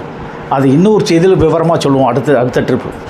அடுத்து நீங்கள் பார்த்தீங்கன்னு சொன்னால் 11வது வசனத்தில் சொல்லும்போது, இதோ உண்மையில் எரிச்சலாக இருக்க யாரும் வெட்கி இளைச்சடைவார்கள், உன்னோடு வழக்காடுகிறவர்கள் நாசமாகி ஒன்றுமில்லாமல் போவார்கள், உன்னோடு போராட தேடி காணாதிருப்பாய், உன்னோடு யுத்தம் செய்கிற மனுஷர் ஒன்றுமில்லாமல் இல்லும் போடலாம் ஆவார்கள். அடி இது எவ்வளோ பெரிய ஆசீர்வாதம், நமக்கு கொடுக்கப்பட்ட ஆசீர்வாதம். அதனால் நான் அடிக்கடி தைரியமாக சொல்லுவேன் அவங்கள்ட்ட, என்னை எதுக்கிறவன் என்ன பண்ண முடியாது, தேரமாட்டான். வார்த்தையின்படி எதுக்கிறவன் தேரமாட்டான். இன்றைக்கி நிறைய பேர் எதுக்குறான் நம்மள. காரணம் என்ன சொன்னால் அவங்களுக்கும் சத்தியத்துக்கு எனக்கு சம்மந்தம் கிடையாது. நிறைய வசனங்கள் பைபிள் வசனங்கள் மனப்பாடம் பண்ணவங்களாம் நிறைய பேர் இருக்காங்க. பைபிளையே மனப்பாடம் சொல்கிறவங்க எத்தனை பேர் இருக்காங்க? எத்தனை பேர் பார்த்தீங்கன்னு சொல்லும்போது வசனத்தை சொன்னால் அதிகாரத்தையும் வசனத்தையும் சொல்கிறவங்க எத்தனை வசனத்தை மட்டும் நம்ம சொல்ல வேண்டியதான். அது எந்த இதில் இருக்குது, எந்த அதிகாரத்தில் இருக்குது, எத்தனாவது வசனமும் அவன் கரெக்டாக சொல்லுவான். அப்படிலாம் ஆளுகள் இருக்காங்க. அப்படிலாம் மனப்பாடம் பண்ணியிருக்காங்க பைபிள். ஆனால் என்ன பிரயோஜனம்? சரியான முறையில் தெரிந்து கொள்ள வேண்டிய விதத்தில் சத்தியத்தை அறிந்து கொள்ள முடியவில்லை. வேணுமனே அவன் யாராச்சும் மனப்பட மாட்டான். அவன் 2 வசனம் பண்ண போனால் 3 வசனம் பண்ணுவான், 3 பண்ணால் அவன் 4 பண்ணுவான், 4 பண்ணால் 10 பண்ணுவான், 10 பண்ணால் 20. இப்படி தான் போட்டியில் வர்றது. மனப்பாடம் பண்ணுறது நல்லதுதான், சந்தோஷத்துக்குரிய விஷயந்தான். மனப்பாடம் பண்ணுறது நல்லதான். ஒரு நாளைக்கு 1 வசனம் மனப்பாடம் பண்ணால் கூட வருஷத்தில் 360 வசனம் நமக்கு மனப்பாடமாக வந்திருக்கணும். இது வரைக்கும் பைபிளே மனப்பாடமாக தெரிஞ்சிருக்கணும். அது நம்ம கொட்ட விடுறோம். இனியாச்சும் நம்ம கொஞ்சம் எச்சரிப்பாக இருப்போம். சொல்லி இப்படி சொல்கிறாரு. அடுத்து பார்த்தீங்கன்னா, உன் தேவனாக இருக்கிற கர்த்தராகிய நான், அடுத்த வசனத்தை படி, கர்த்தராகிய நான் உன் வலது கையை பிடித்து பயப்படாதே, நான் உனக்கு துணை நிற்கிறேன் என்று சொல்லுகிறேன். பார்த்தீங்க என்ன சொல்கிறேன்னா, உன் தேவனாக இருக்கிற கர்த்தராகிய நான் உன் வலது கையை பிடித்து பயப்படாதே. சில பேர் பார்த்தீங்கன்னா கை கொடுக்குறது இதுதான். நல்லா கவனிங்க. கை கொடுக்குறது கேவலமாக சொல்லுவோம்ல, தேவனே நம்மளுக்கு கை கொடுக்குறாரு. கை கொடுத்து நீ பயப்படாதே, நான் உன்னுடன் இருக்குன்றார். தான் கை கொடுக்குறது. புரியுங்களா? சில பேர் பார்த்தீங்கன்னா அக்கு பண்ணுறத குறைச்சலாக பேசுவாங்க. அக்கு பண்ணுறது எவ்வளோ பிளஸ்ஸிங் இருக்குன்றது தெரியாது அவங்களுக்கு. சகோதர சிநேகிதம், பாதம் கழுவுறது சகோதர சிநேகிதம், கிறிஸ்துவின் அன்பு. ஒருவர் பாதம் கழுவுறது. ராபோஜன் எடுக்கிறவங்க பாதம் கழுவுறதையும் வைக்கணும். ஏன்னு சொல்லும்போது நேரம் வரும்போது நம்ம செய்வோம். இது பெரிய காரியம். அதாவது என்ன சொல்லும்போது, உண்மையிலே ஒரு ஊழியக்காரன் சபையில் உள்ள பரிசுத்தவான் மேல் எப்பேற்பட்ட அன்புள்ள இருக்கிறான்றதை காட்டுறதுக்கு, அதே மாதிரி சபையில் உள்ள ஒவ்வொரு பரிசுத்தவான்கள் ஒருவர் எப்படி அன்பாக இருக்குன்றதை காட்டுறதுக்கு. இப்போ இங்கே என்ன இல்லாமல் போச்சு? சமநிலை பிரமாணம். இது என்ன நிலை பிரமாணம்? சமநிலை பிரமாணம். இந்த சமநிலை பிரமாணம் வரும்போது தான் பாதங்கள் இதை கொண்டு வராரு கர்த்தர். பாதங்கள் இதை கொண்டு வந்தால் என்ன பண்ணார்? எல்லாத்தையும் இருக்கிறது தான் கொண்டா போட்டு எல்லாரும் ஒரு பார்த்து ஒரு கல்வனா கொண்டாந்து கொட்டிட்டான் எல்லாத்தையும். சே, இது எவ்வளோ பெரிய சத்தியம்! நம்ம என்னது நம்மளோட சொத்து எல்லாத்தையும் அப்போஸ்தலர் பாதப்படில் வச்சுட்டான். எங்கள் பாதத்தை நீங்கள் கழுவுறீங்களே, எவ்வளோ பெரிய காரியம் சொல்லிட்டு அப்போஸ்தலர் பாதப்படில் கொண்டாந்து எல்லாத்தையும் வச்சுட்டு எல்லாத்தையும் மொத்தமாக வச்சு யாராக இருக்க எல்லாரும் மொத்தமாக பொதுவாக வச்சு சாப்பிட்டாங்க. அதுக்கு ஒரு 7 பேர் கண்காணியாக நியமித்தாங்க அந்த விருந்து பரிமாறுறதுக்காக வேண்டி. அப்போ எப்பேற்பட்ட நிலையில் அப்போஸ்தலர்கள் வாழ்ந்திருக்கணும் பாருங்கள். அதுதான் சொல்ற, தன்னைத்தான் வெறுத்து தன் சொல்லை எடுத்துக்கொண்டு அனைத்திலுமே என்னை பின்பற்றுபவன் சீசனாக இருப்பான். அந்த நிலை அப்போஸ்தலர்களுக்குள்ள அந்த இந்த வாக்குத்தத்தம் அப்போஸ்தலர்களுக்குள்ள ஊற்றப்பட்டிருக்குது. அதே மாதிரி இந்த வாக்குத்தத்தம் நம்மளுக்குள்ள ஊற்றப்பட்டிருக்குது சத்தியத்துக்காண்டி. இது பெரிய ஒரு காரியம், பெருத்த காரியம். அது சொல்கிறாரு, உன் தேவனாயிருக்க கர்த்தர் நான் உன் வலதுகையை பிடித்து உனக்கு துணை நிற்கிறேன் சொல்லுகிறேன். யாக்கோபு என்னும் பூச்சியே, படிங்க, யாக்கோபு என்னும் பூச்சியே, இஸ்ரவேலின் சிறு கூட்டமே பயப்படாதே, நான் உனக்கு துணை நிற்கிறேன் என்று கர்த்தரும் இஸ்ரவேலின் பரிசுத்தருமாகிய உன் மீட்பர் உரைக்கிறார். இந்த வாக்குத்தத்தத்தை நம்மளுக்கு கொடுத்துட்டாரு.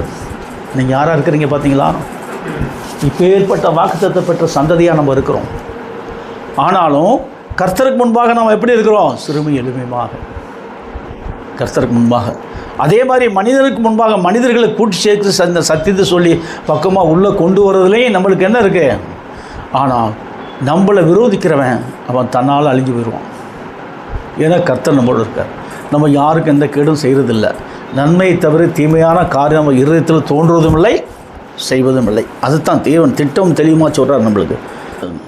இதோ 15 சொல்கிறாரு, இதோ போரடிக்கிறதுக்கு புதிதும் கூர்மையுள்ள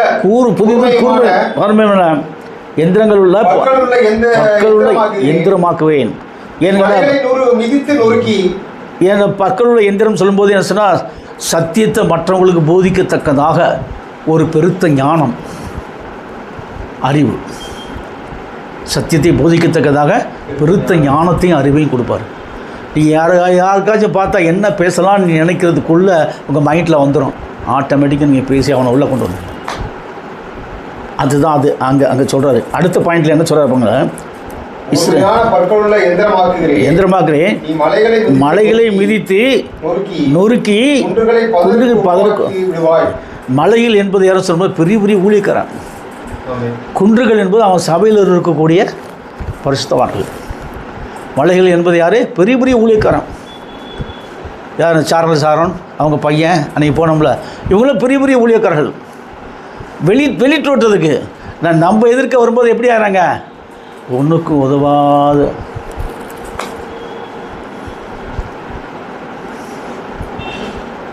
உளுத்து போன மரமும்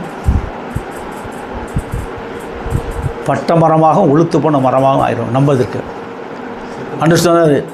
பச்சை மரமாகி எனக்கு இந்த பாடினா பட்டை மரமாகி உங்களுக்கு என்ன போடும்? மனுஷன் என்ன சொன்னார்? பட்டை மரம் சொன்னார். ஆனால் மனுஷன் எப்படி இருக்கான்? உளுத்து போன மரமாக இருக்கான். பட்டை மரமாக இருந்தாலும் பரவாயில்ல, அப்படி தட்டுனா போகிறோம், பொதன்னு கொட்டி போயிடும், உளுத்து போன மரம். அப்போ எப்பேற்பட்ட ஒரு என்ன சொல்லும்போது இந்த மனிதனை பிசாசு எப்படி கொண்டு வந்துட்டான் பார்த்தா, 24 மணி நேரம் கண்கள் இச்சை, மாம்சத்தில் இச்சை, ஜீவனத்தில் பெருமை. கண்கள் இச்சை வந்தோன்னே பணம் பணம் பணம் பணம் பணம்.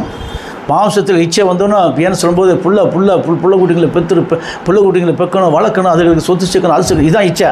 அப்படியே நம்ம பிள்ளை நல்லா இருக்கணும், நம்ம பிள்ளை நல்லா இருக்கணும், நம்ம மாறிச்சு நம்ம பின்னாடி கூட வரணும். அடே நான் செத்தானே இப்படிதான். இது ஒரு ஆலோசனை, துர ஆலோசனை. இது ஒரு துர ஆலோசனை. இந்த மாதிரி கண்கள் இச்சை, மாம்சத்தில் ஜீவனத்தில் பெருமை, டே நான் அப்படி வாழ்ந்தேன் பெற்ற தாப்பன்னு சொல்லுவான், தாப்பான்னு சொல்லுவேன். யாராச்சும் இந்த பைபிள் வச்சுருக்கேன் சிறுமை எளிமையாக இருக்கிறத நீங்கள் பார்த்துருக்கீங்களா? இந்த வேதத்தை வச்சுருக்கேன் யாராச்சும் சிறுமை எளிமையாக இருக்கிறத பார்த்துருக்கீங்களா? நெருங்கி போனால் அவனுடைய வண்டவாளம் தண்டவாளம் புரிஞ்சிடும். அவன்கிட்ட நெருங்கி போனோம்னா அவனுடைய வண்டவாளம் தண்டவாளம் புரிஞ்சிடும். இந்துக்கள் பண்ணுறான், அறியாதவன் பண்ணுறான், அது வேறு. முஸ்லீம் பண்ணுறான், அது வேறு. மற்ற மார்க்கத்தார் 10 மார்க்கம் அதை பண்ணுறாங்க, அது வேறு. ஆனால் இந்த பைபிள் வச்சுருக்க மார்க்கத்தார் இருக்காங்க, ஜீவனில் ஆவியின் பிரமாணத்தை கையில் வச்சுருக்காங்க. இந்த மார்க்கத்தால் எப்படி இருக்குன்னு சொன்னால் எப்படி இருக்குதுன்றதை அவர் நம்மளுக்கு எடுத்துக்காட்ட நாம் அப்படி தான் இருக்கிறோம்.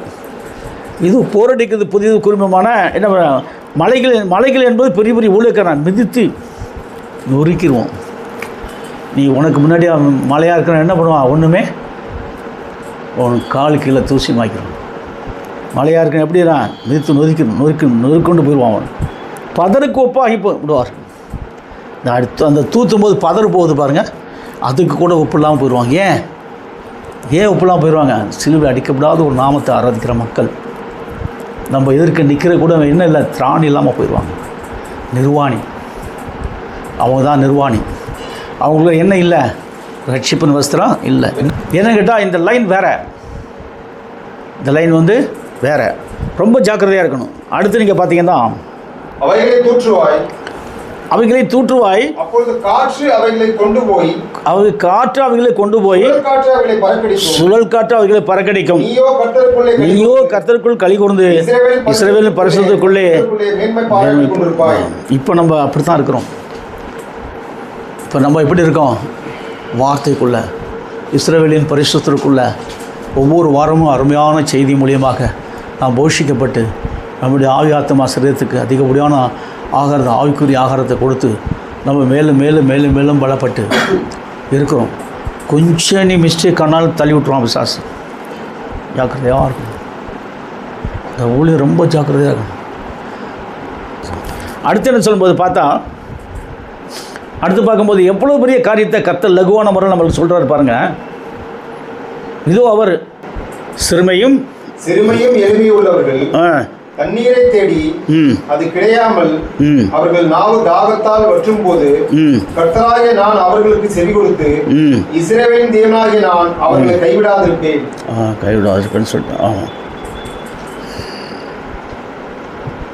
மலைகளை மீத்து தூற்றுவாய் நொறுங்கி போகும்னு சொல்லிட்டேன். அதுக்கு முன்னாடி இப்போ நீங்கள் படிக்கிறது 17வது வசனம். சார் அடுத்து நீங்கள் பார்த்தீங்கன்னு சார், இஸ்ரவேலின் பரிசுத்துக்குள் மேன்மை பாராட்டி கொண்டிருப்பேன்னு சொல்லிட்டார் இல்லையா? ஆமென். ஏசாயா 40வது அதிகாரத்தில் 28-31 வரைக்கும் வருது. அதில் சொல்கிறார் பாருங்க, பூமியின் கடையாந்திரங்களை சிருஷ்டித்த கர்த்தராகிய அநாதி தேவன் சோர்ந்து போவதுமில்லை, இலைப்படுவதும் இல்லை. இதை நீ அறியாயோ? இதை நீ கேட்டதில்லையோ? அவரை புத்தி ஆராய்ந்து முடியாதது. இருங்க அவர் என்ன சொல்கிறேன் என்ன சொல்கிறேன்னு பார்த்தா, மறுபடியும் இந்த வசனத்தை கூர்ந்து கவனிங்க. பூமியின் கடையாந்திரங்கள் சிருஷ்டித்த கர்த்தராகிய அநாதி தேவன் சோர்ந்து போவதும் இல்லை. இப்போ அவர் உனக்குள்ளே இருக்கார். உன்னை சோர்வுடைய வைப்பாரா? பராக்கு பார்க்க வைப்பாரா? தேவையற்ற நிகழ்ச்சிகளை சிந்திக்க வைப்பாரா? சொல்கிற வார்த்தைகளுக்கு கூர்மையாக செவி கொடுத்து கவனித்து மைண்டில் பதிஞ்சுக்கணும். அந்த நேரத்தை விட்டு அடுத்த நேரம் அந்த செய்தி என் வாயிலேருந்து வர செய்தி அடுத்து கிடைக்காது. ரொம்ப கவனமாக இருக்கணும். இந்த செய்தி காட்டு தெரியும் மாதிரி 19 எத்தனை கோடி பேர் வரப்போகிறாங்கன்னு பாருங்கள். நம்ம ரூமில் உட்காந்துருக்கோம், எத்தனை பேர் வந்து நிற்க போகிறாங்க செய்திக்காண்டி. செய்திக்கு தாகமுள்ளவன் அவங்க தான். செய்தியில் தாகமுள்ளவர்கள்.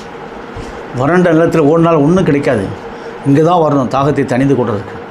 அடுத்து கூட அவர் சொல்லும்போது பார்த்தீங்கன்னா அது சொல்கிறா இருப்பாங்க, இதை நீ அறியாதையோ கேட்டதுன்னு சொல்லிவிட்டு 29வது வந்து சொல்கிறாரு, சோர்ந்து போகிறவனுக்கு அவர் பலன் கொடுத்து சத்துவம் இல்லாதவனுக்கு சத்துவத்தை பெருக பண்ணுகிறார். இப்போ நம்ம சோர்ந்து போயிட்டோம்.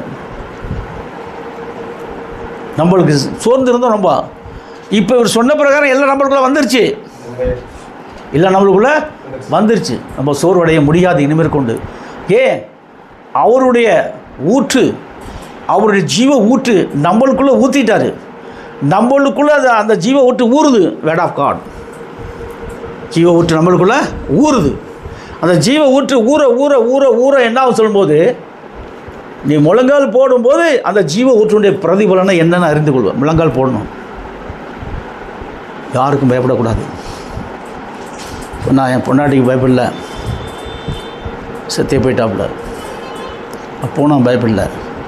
பிள்ளைங்களாம் நான் மிரட்டல் உருட்டல் ரொம்ப, அப்போது நான் இன்னைக்கு கூட மிரட்டல் உருட்டல் தான், அப்போது நான் பயப்படல. எங்கேயும் போய் மந்திரக்காண்ட போய் மந்திரம் பண்ணிட்டு வந்துட்டு எனக்கு விரோதமாக டெய்லி மந்திரம் பண்ணுறாங்க, அதுவும் தெரியுது எனக்கு. அப்போது நான் பயப்படல. அதாவது பைபிளை கிழிச்சு போட்டு பின்னாடியே போகணும் அவங்க பின்னாடி, அப்போது நான் பயப்படல. வெக்கப்பட்டு இவங்க என் பின்னாடி வரதா, நான் அவங்க பின்னாடி போகிறதா? எந்த அளவுக்கு பிசாசுடைய கன்னிங், பிசாசுடைய தந்திரம் இந்த அளவுக்கு. நீ ஒழுங்கான முறையில் நீங்கள்லாம் முழங்கால் போட்டு என் பிள்ளைகளுக்காண்டி ஜெபம் பண்ணால் தன்னால் வந்துடுவாங்கங்க. அதோட சவால். நான் மட்டும் போய் ஆக்கிலாம் சந்திச்சேன்னா உன்னை பற்றி இல்லாத பொருளெல்லாம் சொல்லி அப்படியே ஒன்று அங்கேருந்து தூக்கி தள்ளி விட்டுருவேன். முதல்ல அதை செய்யுமா, இப்போ வா கூப்பிட்டு போகிறேன், அவன் என்ன முடியுமோ சொல்லுவா. என்னென்ன எந்தெந்த விதத்தில் போய் சொல்ல முடியாது எல்லாத்தையும் சொல்லு. அவன் வெக்கப்பட்டு போட்டான். எதுக்கு சொல்கிறான்னு சொன்னான், அவங்களுக்கு யார் என் மேலே ரொம்ப அன்பாக இருக்கானோ அவங்கள கண்டா பிடிக்காது, அவங்கள கண்டா பிடிக்காது. அதே மாதிரி தான் ஒரு நாள் இவரை கூப்பிட்டான் ஜெகரியா. சக்கரியாவை பார்த்தானா நான் அதெல்லாம் இப்போ ஃபோன் பண்ணி தரேன் பேசிடுமா அவர்கிட்ட பேசு. அவர் கடைசி எல்லாத்தையும் கேட்டுக்கிறாரு. கடைசியில் ஒரு வார்த்தை சொல்லுவார், நீ அவமானப்பட்டு போயிடுறீங்க நீங்கள். அதுக்கு நீங்கள் அந்த சொல்ல உனக்கு வேணுமான்னு கேட்டேன். என்ன சொல்ல பேசாமல் இருப்பான். அப்படிலாம் சொல்லக்கூடாது. அவங்களாம் பரிசுத்தவான்கள், ஆனால் நீங்கள் பரிசுத்தவான் கிடையாது. அவங்க நிலை வேறு, உங்கள் நிலை வேறு. நீ பாதாளத்தில் கிடக்கிற, அவங்க எங்கே இருக்காங்க? எங்கேயே இருக்கிறாங்க. ஆனால் நான் அதெல்லாம் நீ கேட்டால் சொல்லுவேன். எனக்கு விரோதமாக எப்போ பார்த்தாலும் தான் நான் சொல்ல முடியுமா? அது பார்த்துன்னு சொல்லி கட் பண்ணி விட்டுறது. ஏன்னு கேட்டான், அந்தளவுக்கு என் பேரில் சத்துரு பிசாசு என்ன பண்ணுறான்? என் பேரில் பயங்கர பொறாமை, எரிச்சலையும் வன்கனையும் ஊற்றுன்னு ஊற்றுறான். என் பிள்ளைங்க மேலே, பேர பிள்ளைங்க மேலே ஊற்றுறான். அப்போ என்ன, அவங்கள ரட்சிக்கப்பட முடியாதபடி அவங்கள கொண்டு எனக்கு விரோதமான காரணங்கள் பாடுறான். ஆனால் பிசாசு தான் வைக்கப்பட்டு போயிட்டாங்க. கர்த்தர் ஜெயம் கொண்டுட்டார், பிசாசை தோக்கடிச்சிட்டார். அதான் சொல்கிறார் இளைஞர். அது சொல்லும்போது பார்த்தீங்கன்னு சொன்னால், பலன் கொடுத்து சத்துணவு கொடுக்கிறார். இளைஞர் இளைப்படைந்து சோர்ந்து போவார்கள், வாலிபரும் இடறி விழுவார்கள். கர்த்தருக்கு காத்திருக்கிறவர்களோ புது பலன் அடைந்து கழுகுகளைப் போல சட்டைகளை அடித்து எழும்புவார்கள். இப்போ நீங்கள் அப்படி தான் எழும்பியிருக்கிறீங்க. புது பலன் அடைஞ்சிட்டீங்க, நீங்கள் அப்படி தான் எழும்பியிருக்கிறீங்க. இப்போ உங்களுக்கு முன்பாக யார் என்ன பண்ண முடியாது? ஏன் கழுகும்பாங்க. அது இங்கே தான் வருது. கழுகு என்ன பண்ணும்? தன் குஞ்சுகளை தோலில் சுமந்துக்கிட்டே பறந்துக்கிட்டே இருக்கும். ரெக்கா முளைக்க அது கீழே விட்டு மறுபடியும் ட்ரைனிங் கொடுக்கும். டமாலும் கீழே விட்டுரும். படப்படலாம் அடிச்சிடும், மறுபடியும் ரெக்கையில் தாங்க. அப்படியே ட்ரைனிங் கொடுத்துரும். இது எங்கே ட்ரைனிங் கொடுக்கும் தெரியுமா? பயங்கரமான அந்த ஊட்டி கொடைக்கானல் பார்த்திங்களா, ஏரி இல்லை, அந்த மாதிரி இடத்துலலாம் ட்ரைனிங் கொடுக்கும். அந்த தண்ணியில் கீழே உள்வாட்ட தட்டி விட்றோம், டப்புன்னு கீழே அதை அடித்து பிடிச்சி திருக்கும்போது கீழே வரும்போது டக்குன்னு அப்படியே சட்டைகள் தாங்கிட்டு போய் மறுபடியும் அப்படியே மேலே கொண்டு போய் மறுபடியும் கீழே விடும். இப்படி பறக்கிறதுக்கு அந்த மாதிரி கர்த்தர் உங்களை என்ன பண்ண, இந்த வார்த்தைக்குள்ளே நீ பறந்து, இந்த வார்த்தைக்குள்ளே நீ வந்து, இந்த வார்த்தைக்குள்ளே தெரிஞ்சு, இந்த வார்த்தைக்குள்ளே ஓடி சுகமாக இருக்கு. கர்த்தருடைய வேதம் பலத்த துருகம், நீதிமான் அதற்குள் ஓடி சுகமாக இருக்கு. இந்த கர்த்தருடைய வார்த்தையாக இந்த பலத்த துருகத்துக்குள்ளே யார் ஓட முடியும்? நீதிமான் மட்டும்தான், மற்றவங்க யாருமே ஓட முடியாது. அநீதிமான் ஒரு கால் ஓட முடியாது. ரொம்ப கவனமாக நம்ம இருந்து இந்த சத்தியத்தை கேட்டு நம்ம பலப்பட்டு அதன்படி நம்ம ஆக்ஷனில் வரணும். அப்போ தான் கர்த்தர் நம்மளை அவருடைய சத்தியத்தை கேட்டு நம்மளை ஆக்ஷனில் வந்து அவர் தான் நம்ம கொண்டு வந்து நிறுத்துவார். சிட்டையிலிருந்து எழும்ப ஓடினார். அவர் ஓடினாலும் இளைப்படையார்கள், நடந்தாலும் சோர்ந்து போகார்கள். ஏசாயா 40:9-11 சொல்கிறாரு, சீயோன் சுவிசேஷியே நீ உயர்ந்த பர்வதத்தில் ஏறு, எருசலேம் என்னும் சுவிசேஷியே நீ உரத்த சத்தமிட்டு கூப்பிடு, பயப்படாமல் சத்தமிடு. மணவாடி சபை உங்களுக்கு தான் சொல்கிறாரு, நல்லா கவனிங்க. அந்த வசனத்தை யாராச்சும் ஒரு ஆள் படிங்க. சியோன் என்னும் சுவிசேஷியே நீ உயர்ந்த பர்வதத்தில் ஏறு. உயர்ந்த பர்வதம்னா என்ன? உயர்ந்த பர்வதம்னா என்ன? பெரிய பெரிய ஊழியக்காரன் அவன் தலைமையில் போய் நில்லு, அவனை கீழே தள்ளு. உனக்கு எதிர்க்கவன் யாரு? ஒன்றுமே இல்லை. ஒழுத்து போன மரம், பட்டு போன மரம், நீ எலும்பு. அதுதாங்க பொருள். அதுக்கு எருசலேம் என்னும் சுவிசேஷியே நீ உரத்த சத்தமிட்டு கூப்பிடு, பயப்படாமல் சத்தமிட்டு யூதா பட்டணங்களை நோக்கி இதோ உங்கள் தேவன் என்று கூறு. ஏன்னு கேட்டால் பார்த்தீங்கன்னா, நீ பயப்படாமல் இந்த சத்தியத்தை சொல்லு, சொல்லி பற்றிய உபதேசத்தை சொல்லு, பயப்படாமல் சொல்லு. அப்போ என்ன சொல்லும்போது யாரை பார்த்து சொல்கிறாரு? மகிமையான மணவாட்டி சபையை பார்த்து தான் சொல்கிறாரு, சியோன் என்னும் சுவிசேஷியே. ஏன்னா உங்களை எப்படி கொண்டு போகிறாரு? இப்போ அந்த சுவிசேஷம் சொல்கிறதுக்காக வேண்டி, இந்த சுவிசேஷத்தை நேருக்கு சமய வாய்த்தாலும் வாய்க்காவிட்டாலும் இந்த திருவசனத்தை ஜாக்கிரதையாக பிரசங்கம் பண்ணி ஆத்மா ஆதாயம் பண்ணுறதுக்காண்டி உங்களை கர்த்தர் தெரிந்து கொண்டிருக்காரு. உங்களை ஒரு சிறு கூட்டமே பயப்படாதுன்னு சொன்னால் எப்பேற்பட்டு, நம்ம சிறு கூட்டம் தான். இன்னும் 100 பேர் வந்தாலும் நம்ம சிறு கூட்டம் தான். ஏன்னா உலகம் பூரா ஆதாயப்படுத்தணும், உலகம் பூரா நம்மளுக்கு ஆதாயப்படுத்தணும். அதுக்கு என்ன வழி? ஒரு 2 பேராச்சும் ஆதாயப்படுத்தணும், ஒரு 3 பேராச்சும் ஆதாயப்படுத்தணும், தன் குடும்பத்தை ஆதாயப்படுத்தணும். அதுக்கு என்ன வழி? ஏன்னா குடும்பம் எப்படி இருக்குது? என் குடும்பம் எப்படி பிசாசுக்குள்ளே இருக்குது. என்ன சொன்னாலும் அவங்க மைண்டில் ஏறவே இல்லை. ஏன்னா வந்து நின்றான் அவன் பாட்டுக்கு சண்டை வாங்கிறதுக்கு. மாதம் ஏதாச்சும் சொன்னால் சண்டை வந்துடும். ஒரு வார்த்தை பேசுனா கூட நான் விரோதி ஆயிடுவேன். அப்படியே அவங்கள குளிர கொடுத்துக்கிட்டே கொண்டு போகிறேன். திடீர்னு ஒரு நாளைக்கு தேவன் அவங்கள தொடணும், கண்டிப்பாக தொடுவார். அப்போ அவங்க வெட்கப்பட்டு அவமானப்பட்டு போயிடுவாங்க. யாரை கொண்டாச்சும் தேவனுக்கு கிரியா நடப்பிக்கணும். அவனை பிடிச்சாருனா போகிறோம், எல்லாம் ஒழுங்காக வந்துடும். பெங்களூரில் ஒருத்தன் இருக்கான் இல்லையா, அவனை கர்த்தர் செவுளில் அடித்து திருப்பி கொண்டு வந்துட்டார்னா எல்லாம் ஒழுங்காக வந்துடும். அடுத்து நீங்கள் பார்த்தீங்கன்னா, இதோ கர்த்தராகிய ஆண்டவர் பராக்கிரமசாலியாக வருவார். இதோ கர்த்தராகிய ஆண்டவர் பராக்கிரமசாலியாக வருவார். அவர் தமது புயத்தினால் அரசாளுவார். அவர் தம் புயத்தினால் அரசாளுவார். அவர் அளிக்கும் பலன், இதோ அவர் அளிக்கும் பலன் அவரோட கூட வருகிறது. அவரோட கூட வருகிறது. அவர் கொடுக்கும் பிரதிபலன், அவர் கொடுக்கும் பிரதிபலன் அவருடைய முகத்துக்கு முன்பாக அவருக்கு முகத்துக்கு முன்பாக செல்கிறது. ஏன்னா பலன் பிரதிபலன், அதாவது பலன் அவர் தான் தர்றாரு. பிரதிபலன் என்பது பலன் நம்மளுக்கு கொடுத்தார். பிரதிபலன் நம்மள்கிட்டேருந்து போகணும். அவருக்கு பலன் அவர் நம்மளுக்கு கொடுத்தார். பிரதிபலன் யார்கிட்டேருந்து போகணும்? நம்மள்கிட்டேருந்து போகணும். நீ என்ன பிரதிபலன் கொண்டு வந்த? உனக்கு இவ்வளோ சத்தியம் சொல்லணும். எத்தனை ஆத்மாக்களை கொண்டு வந்த? எத்தனை பேருக்கு சத்தியம் சொல்லியிருக்க ஒரு நாளைக்கு? எவ்வளோ நேரம் முழங்கால் போட்டு ஜெபம் பண்ணி சொன்ன கர்த்தருடைய நாமத்தை மையப்படுத்தியிருக்கிற? ஒன்றுமே இல்லை. இப்போ தான் நீங்கள் ஆரம்பிச்சிருக்கீங்க ஜெபத்தை. கர்த்தர் உங்களை ஆஸ்வதிப்போம். இவரையும் கூட்டி சேர்த்துங்க. இல்லை, நைட்டு வேண்டாம். பகலில் ஒரு நாளைக்கு ஃப்ரீயாக இருக்கும்போது ஒரு நாளைக்கு வந்து ஒரு ஜெபத்தை ஸ்டார்ட் பண்ணுங்கள். அடுத்து என்ன சொல்லும்போது, கொடுக்க பிரதிபலன் என்ன சொன்னால் அவர் முகத்திற்கு முன்பாக செல்கிறது சொல்லி சொல்கிறாரு. அவரோடு கூட வருகிறதான். எது அவரோடு கூட வருகிறது? இதோ கர்த்தராகிய அவர் அளிக்கும் பலன் அவரோடு கூட வருகிறது. அவர் அளிக்கும் பலன் அவரோடு கூட வருகிறது. அவர் கொடுக்கும் பிரதிபலன் அவருக்கு முன்பாக. பிரதிபலன் என்பது நம்மள்கிட்ட எதிர்பார்க்கறது, நாம் செய்யக்கூடியது. அவருக்கு முன்பாக செய்வது. ஏன்னா உண்மையாக இருக்கிறவனை அவர் கர்த்தர் ரொம்ப நேசிப்பார். அவருடைய வார்த்தைக்கு செய்ய கொடுத்து அவருடைய வார்த்தையின்படி கிரியை நடப்பித்து அவருடைய ஆத்மாக்களை பரலோக ராஜ்யத்துக்கு கூட்டி செய்யக்கூடிய அந்த உண்மையான அவருடைய சத்தியத்தை சொல்லி ஆத்மா ஆதாயம் செய்கிறது.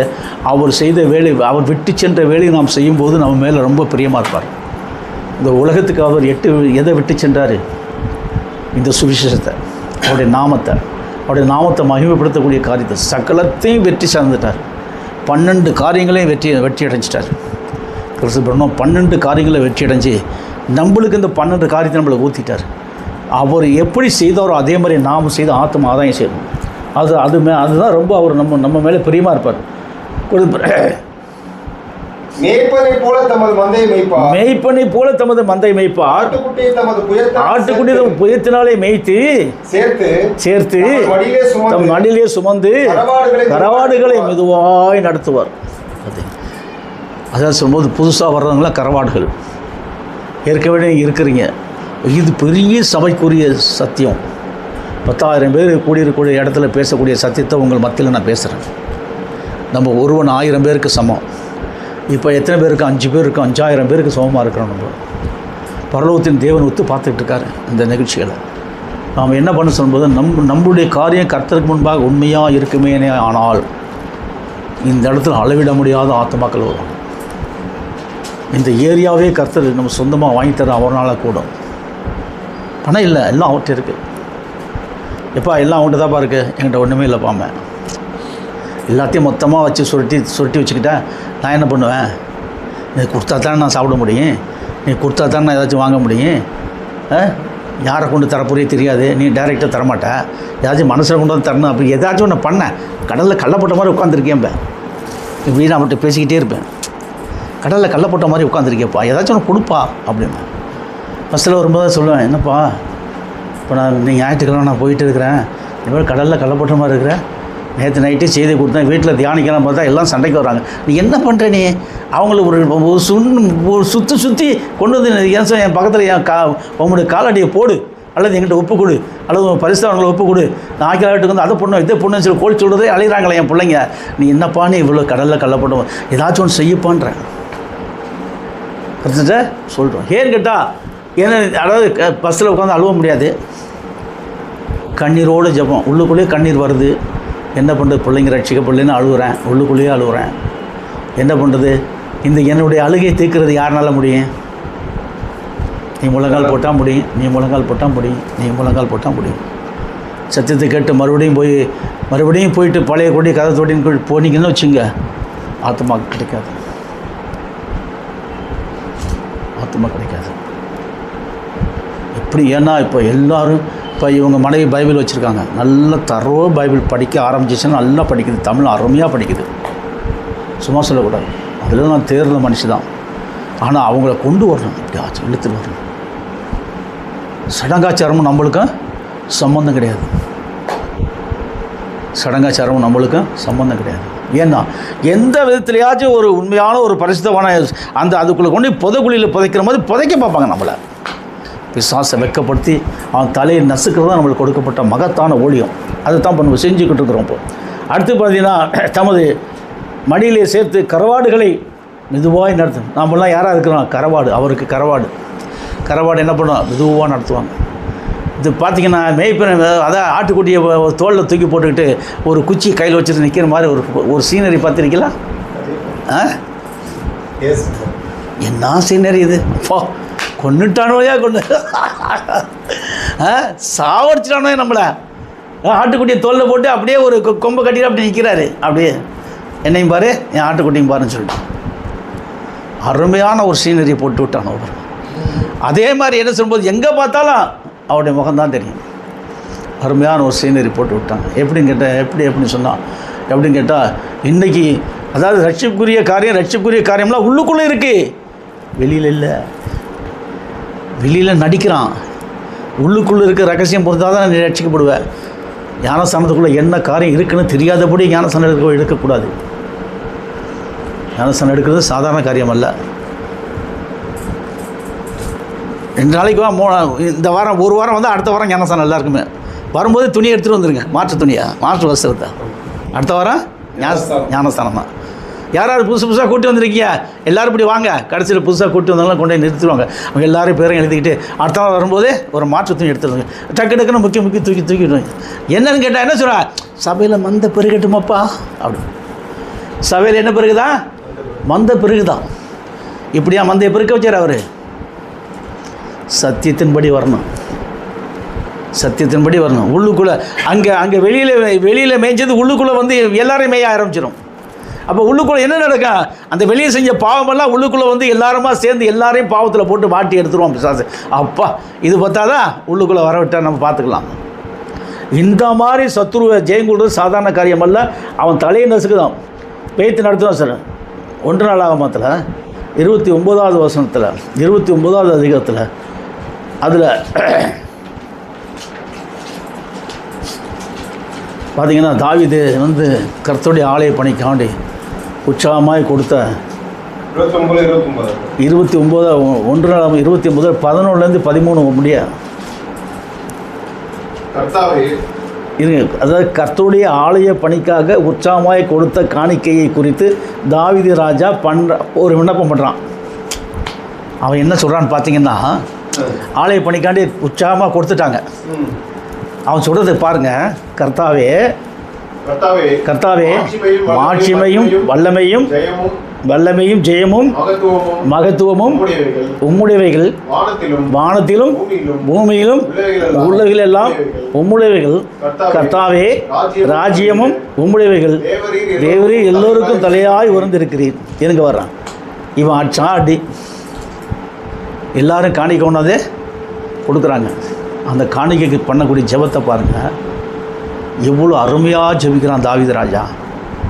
அந்த மக்கள் கொடுத்த இதெல்லாம் கஞ்ச பிசினாரிங்க, கொடுக்க மாட்டானுவோ. அந்த காணிக்கை வெளியிடுமே பொண்ணுடுமே கொண்டு வந்து வாரி கொட்டிட்டானுவோ.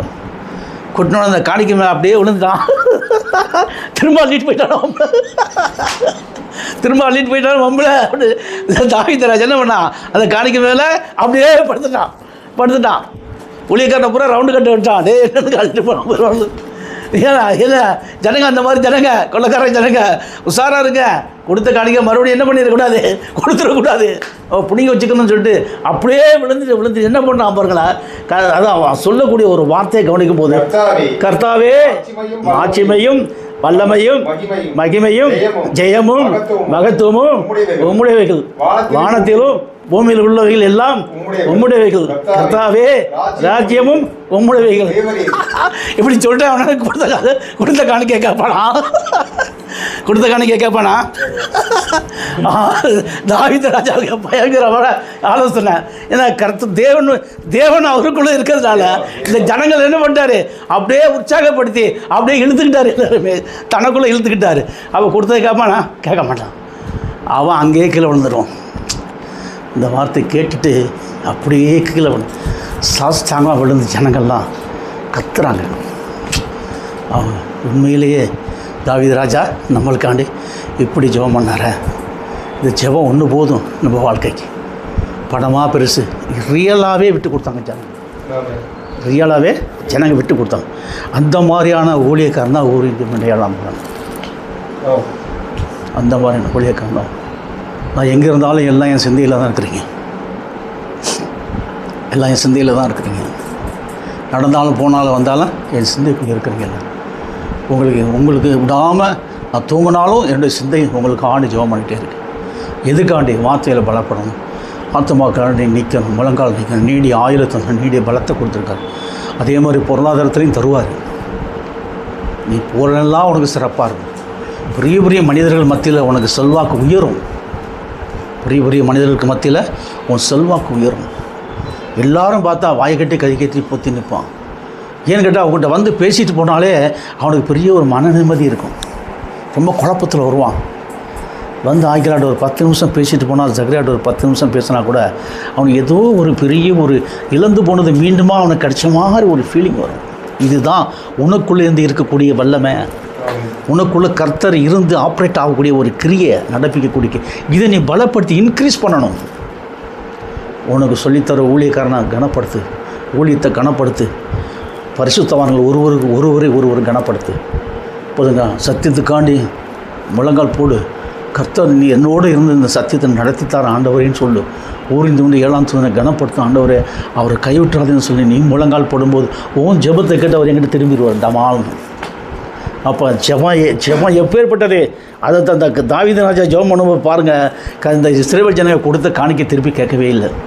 அவங்க பொறாமல் பிடிச்சி சொன்னாங்க. இஸ்ரவேல் கொடுத்துட்டு கூட சண்டை போட்டு அள்ளிட்டு போயிடுவாங்க. தாவீது அப்படி விழுந்துட்ட உடனே கண்ணீருக்கு கதறின உடனே எல்லாம் கதற ஆரம்பிச்சிட்டாங்க. அடுத்து பாருங்கள் என்ன சொல்கிறான்ட்டு, ஐஸ்வர்யமும் கனமும் உம்மாலே வருகிறது. என்ன சொன்னோம்? ஐஸ்வர்யமும் கனமும் உம்மாலே வருகிறது.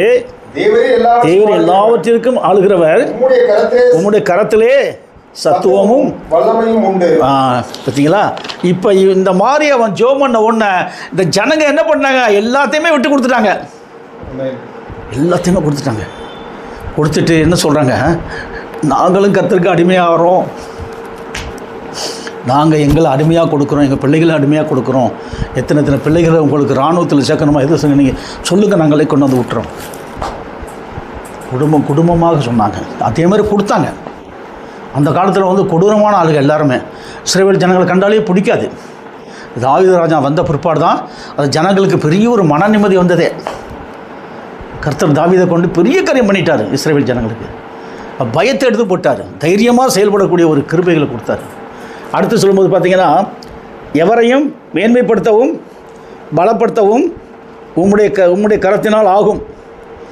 13 சொல்றார், இப்பொழுதும் எங்கள் தேவனே நாங்கள் உமக்கு ஸ்தோத்திரம் செலுத்தி மகிமையுள்ள நாமத்தை மகிமையுள்ள நாமத்தை துதிக்கிறோம். இப்படி மனப்பூர்வமாய்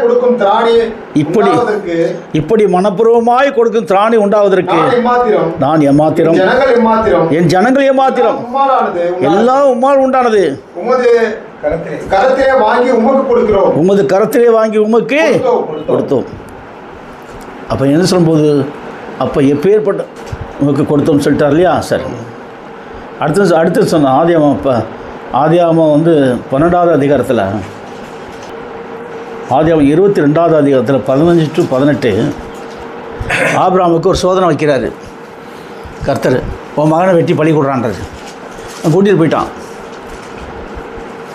எல்லாம் கட்டையெல்லாம் போட்டான், வச்சிட்டான். பையனை தூக்கி கடத்திட்டான். நேராக என்ன சொல்லும்போது கத்தியை தூக்கிட்டான் வெட்டுறதுக்கு.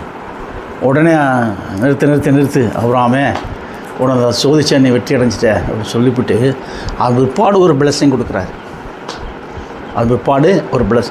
அப்போ இன்றைக்கி ஆபிரகாம் கொண்டாட மொத்த பிளஸ்ஸிங் யாருக்கு வந்துருச்சு? மகிமையிடம் தான் மணவாட்டி சபைக்கு வந்துருச்சு. இப்போ படிங்க, வசனம் இதுதான்.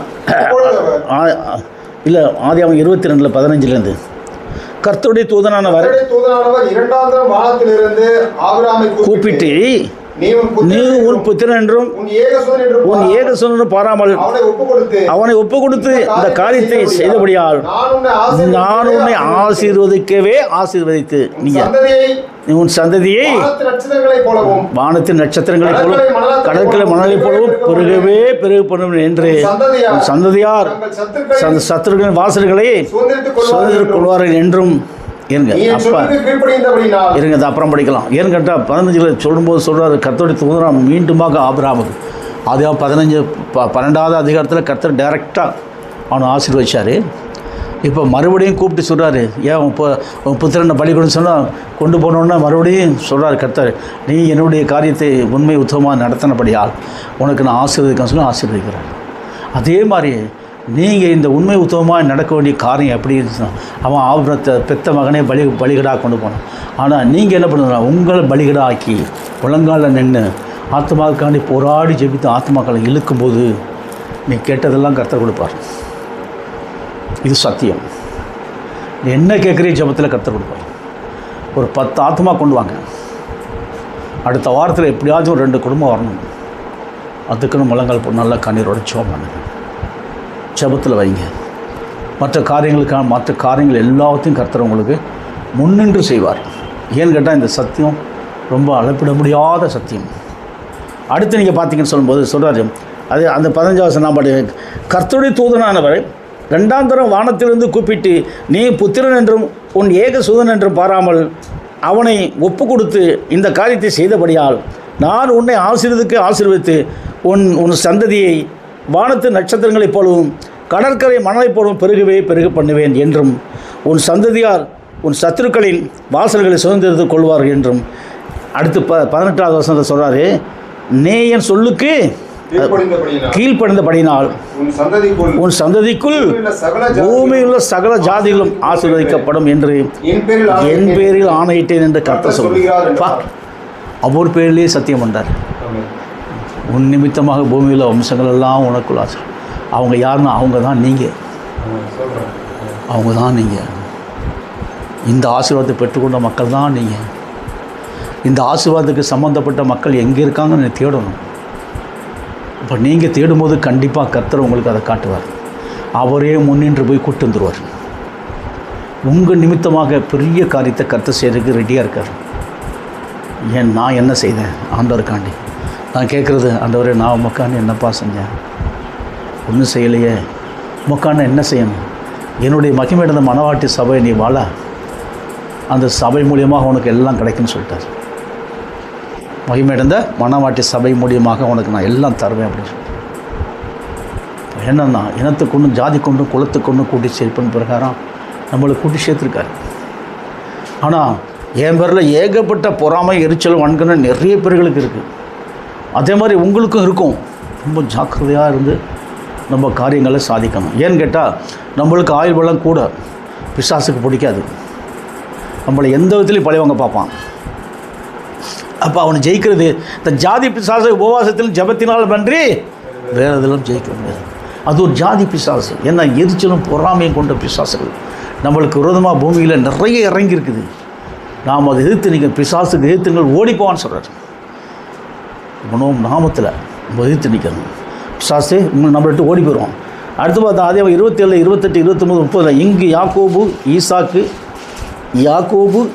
ஈசாக்கிடம் ஏமாற்றி ஆசீர்வாதத்தை பெற்ற காட்சி அதை நம்ம பார்க்குறோம். அது நம்ம சொல்லியாச்சு. மாறு வேஷம் போட்டு வந்துட்டு அப்போ எல்லா ஆசீர்வாதத்தையும் வாங்கிட்டான். இது அடுத்த வாரத்துலேருந்து பார்ப்போம். புரியுங்களா? கர்த்தர் இந்த செய்தியை கேட்ட பிரகாரம் உங்களை ஆசீர்வதிக்கணும்.